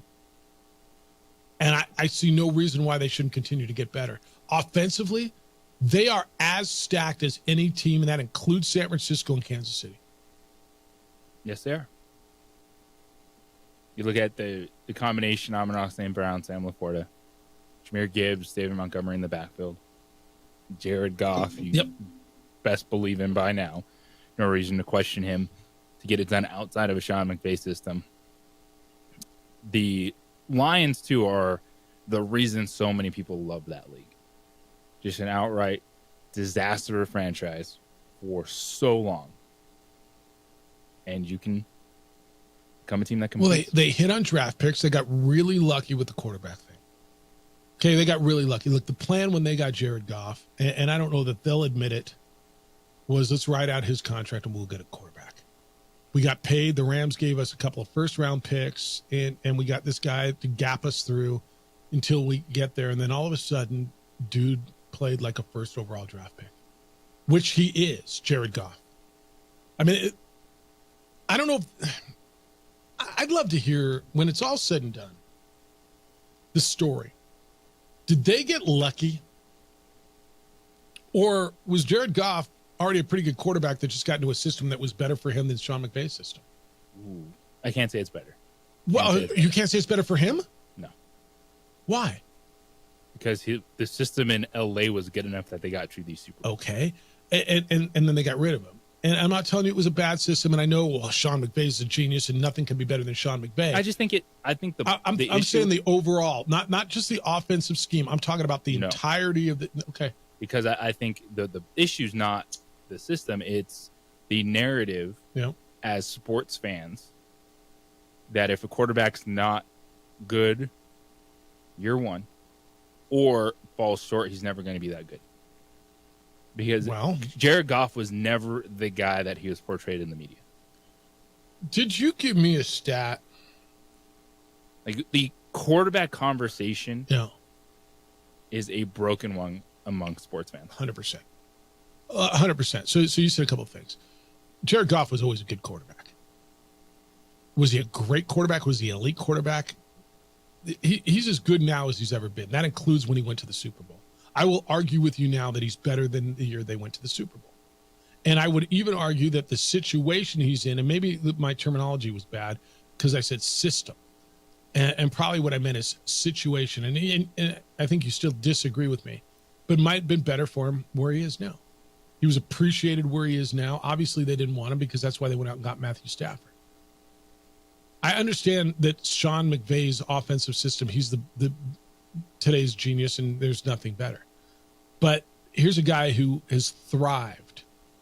And whether it's Dan Campbell, the way he's handled Jared Goff, or whether it's the offensive coordinator and the genius that was there, or whether you surrounded him with whatever, I will argue with you that he's better now than he was when he went to the Super Bowl, which makes more sense. I mean, the guy was in his second year then, and he's gotten better now. He's a veteran. Guys get better as they go on in their careers. But what was the other point? Because I was going somewhere with it, and I don't remember where I was going. It is an interesting one because you have a point. The Rams said, we don't want you anymore. No. But they also did give him like they gave him a tuchus load of money. Yeah. Yeah. And so I understand what you're saying in it. But I think it's more so just we don't like if you don't win instantly or we don't put the word elite with your name and the quarterback, then we're just ready to throw you away. Well, and look, we may have a different conversation 365 days from now because the Rams, although they didn't have an incredibly recent history of winning, their expectation was to win then, right? And especially after they got to a Super Bowl. Now, so we got to get back. Lions have never been there. Right now, they're knocking on the door. Now, if they take a step back this year, let's see what the conversation is a year from now, because it is the ultimate "what have you done for me lately" league. But I agree with you on this elite thing. If you're not Patrick, I know where I was going, dude. Didn't you give me a stat that who was the last quarterback to lose in a Super Bowl outside of Patrick Mahomes and come back and win one? You know what I'm saying? Like Jalen Hurts lost the Super Bowl, hadn't come back and won. Brock Purdy never got there. Like Matt Ryan never got there. You know what I'm saying? The last Super Bowl losing quarterback to come back and win one, and it was like forever ago, wasn't it? It might have even been Tom Brady, for crying out loud, before Patrick Mahomes. And that's how hard it is. And your point on that was, and it's almost kind of where the Rams went. They gave up on it, right? It's kind of, I want to go back and look at this list and try to remember the last one, because it's here. Let me go backwards. Brock Purdy hasn't, Hurts hasn't, Burrow hasn't. Then it was Mahomes who did. But before that, it was Garoppolo, and it was Brady who did. So it was Brady and Mahomes. But before that, it was Brady. Matt Ryan never did. Who was the Panthers quarterback when the Broncos beat him? Cam Newton? Cam Newton. Never did. Brady. Who was the Broncos quarterback when Seattle beat him? Peyton Manning. All right, so he did. So it was Manning, Brady, and Mahomes. I mean, what are we doing? Before that, it was Colin Kaepernick. Never did. Before that, it was Brady. Before that, it was Roethlisberger, and he never got back to another one. Manning. Kurt Warner, never got back to another one. Brady.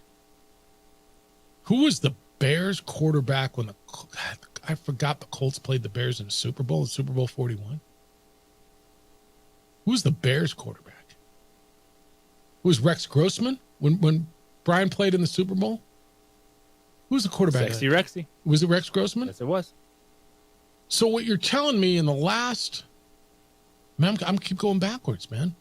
I mean, Seattle, whoever Seattle's quarterback was, never got back. Super Bowl 39, Eagles. Who was their quarterback when they lost to the Patriots? Never got back. Jake Delhomme never got back. Basically, if you lose the Super Bowl and you're not Manning, Brady, or Mahomes, you're not going back and winning a Super Bowl. Yeah, and then we've seen how things have changed and the hyper focus on those good quarterbacks young early in their career of being able to maximize a roster around them before you have to pay them. And that's why the pressure is so much on the 49ers right now before Brock Purdy gets his payday. CJ Stroud, the Houston Texans are in that same spot. Yeah. Yeah. It goes back to your statement. I mean, we're unfair. The way we deal with quarterbacks, this is not right, man. It's just not fair. But it's the criteria that they're held to. All right, we'll wrap you up when we get back. 505-246-0610. You can still get in and get you ready for your big day as you go through your Wednesday and everything you need to know. It's the opening drive at 95.9 FM and AM 610, the Sports Animal.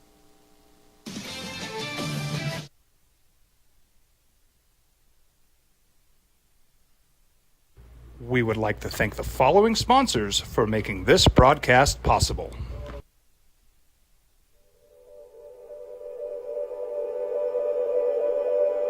We aren't all born with the same opportunities. But it's the people who care that change everything. Get ready, Sprout, get ready! My coach, my teacher, my older sisters, my grandma, my brother, my tutor, my dad, and my mom. As New Mexicans, it's up to all of us to do our part. So that no child goes without love. And no family has to do it all on their own. They're all our children. Every single person is called to make a difference in the life of a child. It's up to all of us to do our part. To pull together. Pull together. Pull together. To make New Mexico the best place to be a kid.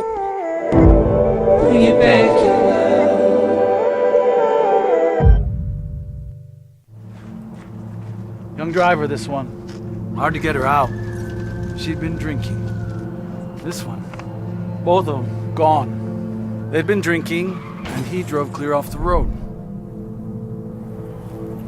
This was my family. Drunk driver hit us. And my wife and our daughter, they didn't make it.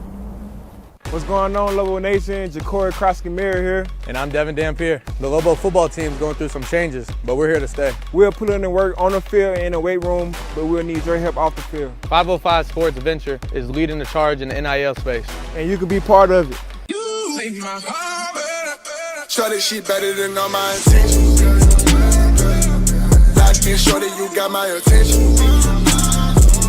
See your baby, I get you the business. Touchdown and pay you a visit. I was born in New Mexico.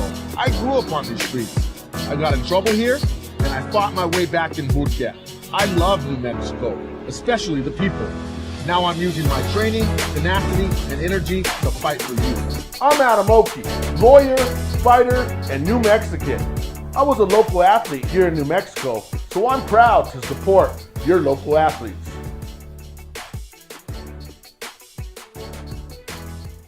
We would like to thank the following sponsors for making this broadcast possible.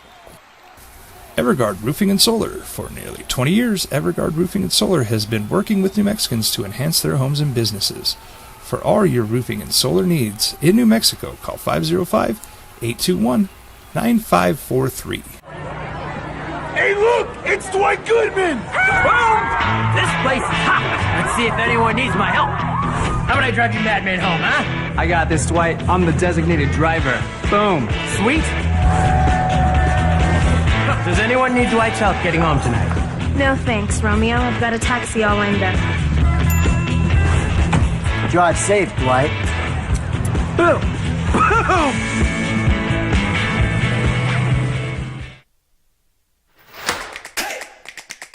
Albuquerque's leader in sports is ProView. From pros to prep, all your favorite action.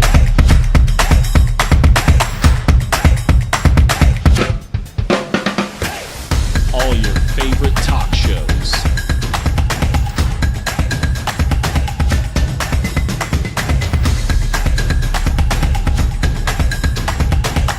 Find it on ProView Networks. Teenagers love a party, especially during prom and graduation season. Often, alcohol is involved. Some parents think that hosting a party with alcohol in their home will keep the kids safe, but it's wrong and it's illegal. As a parent, to allow your teenagers' underage friends to consume alcohol on your property is a felony. Parents who host lose the most. FM and AM 610. the sports animal. All right, getting ready for a big Wednesday in front of you. Opening drive, Jeff Symbieta, JJ Buck. What do you got to know as you go through your day? Salt Lake City was awarded the 2036, is that right? 2034 Winter Olympics today. So the 2034 Winter Olympics will be in Salt Lake City, Utah. Kind of a big deal. What else are people going to be talking about? They're going to be talking about Bill Belichick being offered whatever he wanted to do with the Niners and turning it down. Kyle Shanahan said that on a podcast. The Rose Bowl is looking to get out of the college football playoff semifinal rotation. It is more important to the Rose Bowl and the Tournament of Roses to stay on New Year's Day in that 5 o'clock Eastern time slot than to be part of the college football playoff rotation. CeeDee Lamb not going to report to practice today. Camp opens up for the Cowboys, and Tua Tagovailoa is there, and he is fluid in regards to his contract talks, but he is going to take part in some drills, just not all of them.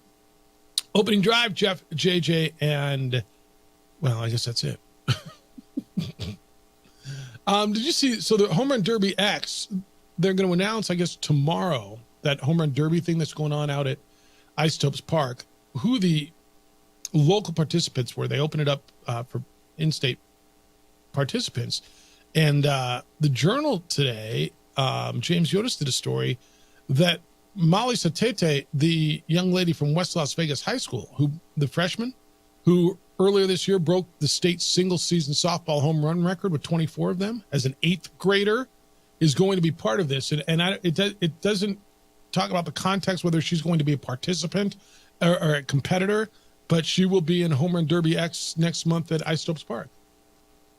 I think that's really cool. Yeah, I know that they were mentioning even before that portion starts, maybe having some celebrities out there doing some stuff. Yeah.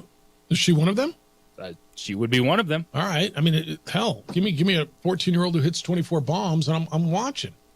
Hell yes. Second team All-American by Max Preps as a 14-year-old. She was the state's Max Preps Player of the Year. West Las Vegas won the 3A state championship. And the youngest of any of the state Player of the Year recipients.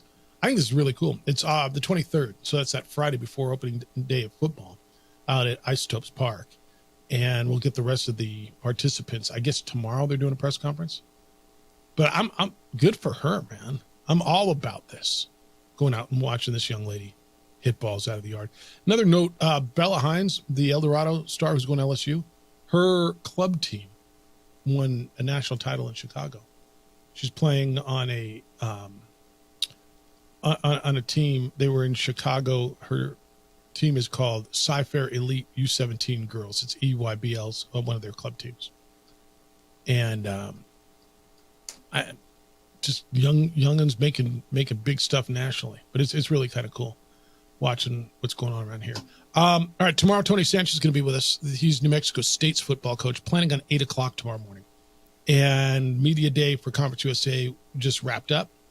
And I've asked you this, and I think it's just going to be really interesting to see and really more so feel where New Mexico State fan is. Where are you in regards to your expectations for your team going in? Are you a football school now? Tony says bowl game, conference championship. Let's keep it rolling. That's what he's got to say. HB just sent me an email, JJ, and he says, need I remind you, Jeffy, on December 18th of 2019, remember the show the day after Danny Gonzalez was hired? We heard he was a different cat. He played here. Unlike the last guy, he was going to be out in the community. He was going to get the high schools involved. The last guy was never seen at a high school game.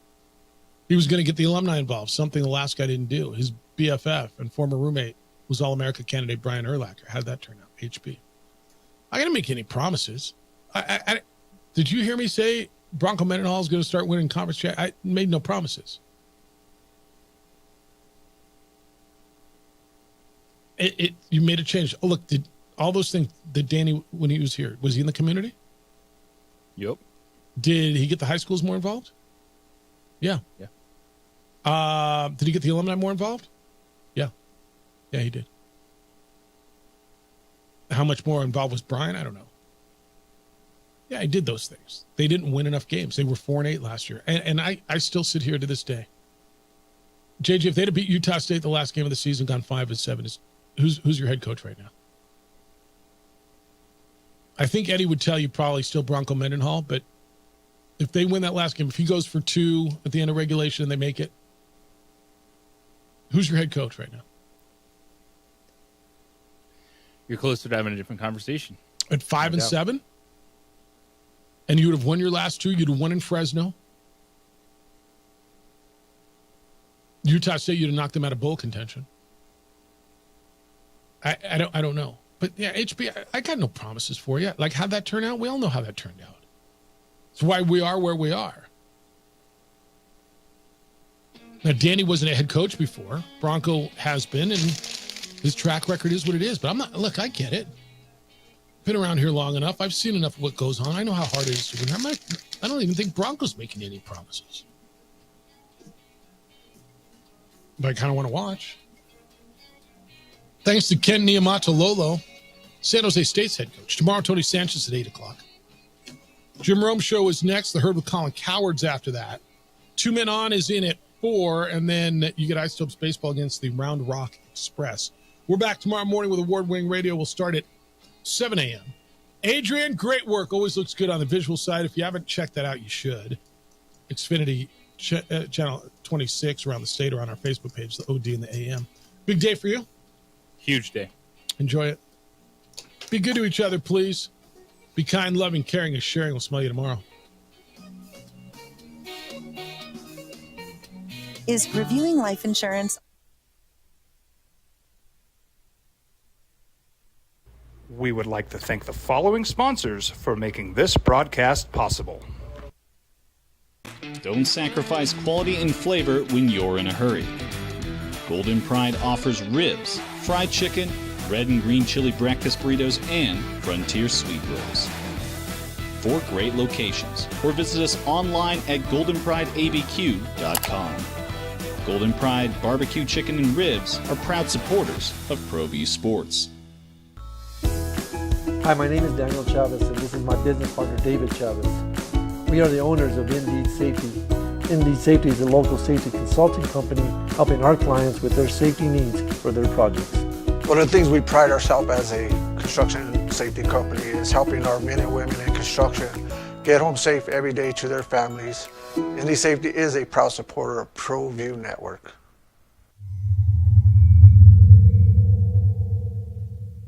We would like to thank the following sponsors for making this broadcast possible. Everguard Roofing and Solar. For nearly 20 years, Everguard Roofing and Solar has been working with New Mexicans to enhance their homes and businesses. For all your roofing and solar needs in New Mexico, call 505-821-9543. Young driver, this one. Hard to get her out. She'd been drinking. This one. Both of them gone. They'd been drinking, and he drove clear off the road. This was my family. Drunk driver hit us. And my wife and our daughter, they didn't make it.